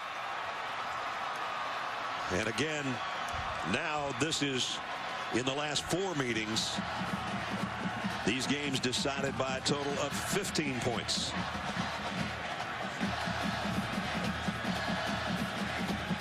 One more snap will do it. So Bob Stoops, this will be his 13th season with double-digit wins. They're going to go to 10-1 and 7-1. And it sets up Bedlam against Oklahoma State next weekend. That will be on ABC next Saturday nights. What a gallant effort by TCU. So many men short. And they put an effort up to make this a ball game all the way to the final seconds. Bob Stoops goes to 4-2 against TCU in his coaching career. And he's got a shot at the Big 12 title and then some, hanging on by that much. Holly's with the winning coach. Well, Coach Stoops, what went through your mind when you saw Gary Patterson was going to go for 2 and go for the win? Just get the defense in order, make sure we're in a good call, and we were. Guys did a nice job finishing there at the end. How stressful was that last drive, though, watching them go down the field like that? Yeah, it always is. You know, it's you're in a tight game like that. They couldn't do anything offensively. You keep giving them chances, and that's what happens. All of a sudden, they make a play, and you're in a tight one. What did you think when Parker went up and got the deflection? Yeah, that was great, but I knew we had to get the onside kick too. So anyway, it was good to win. Baker Mayfield didn't return in the second half. What's his status, Coach? Yeah, we'll see. You know, he just Trevon. You know, we'll see. You know, it was due to the blow to the head, and you know, just didn't feel that he was quite what he needed to be, and the doctors pulled him. Oklahoma State lost tonight to Baylor. How does that set you up for Bedlam going forward? You know what? Let me process this tonight, and we'll work on it tomorrow. Thanks, Coach. All right, thank you. Bob's going to process that and try to find Trevon Boykin, who he yelled at as Trevon went by. They hang on. Oklahoma does. 7th-ranked team in the country wins it by 1, 30-29. Quite a finish here in Norman, Oklahoma on senior night. That's going to wrap it up for us. For Todd Blackledge and Holly Rowe and our entire ABC and ESPN crew, Brad Nessler saying so long. 10-1, 7-1 for the Sooners as they win it. Time for the Ford wrap-up show. Cassidy's in the studio. Good night from Norman.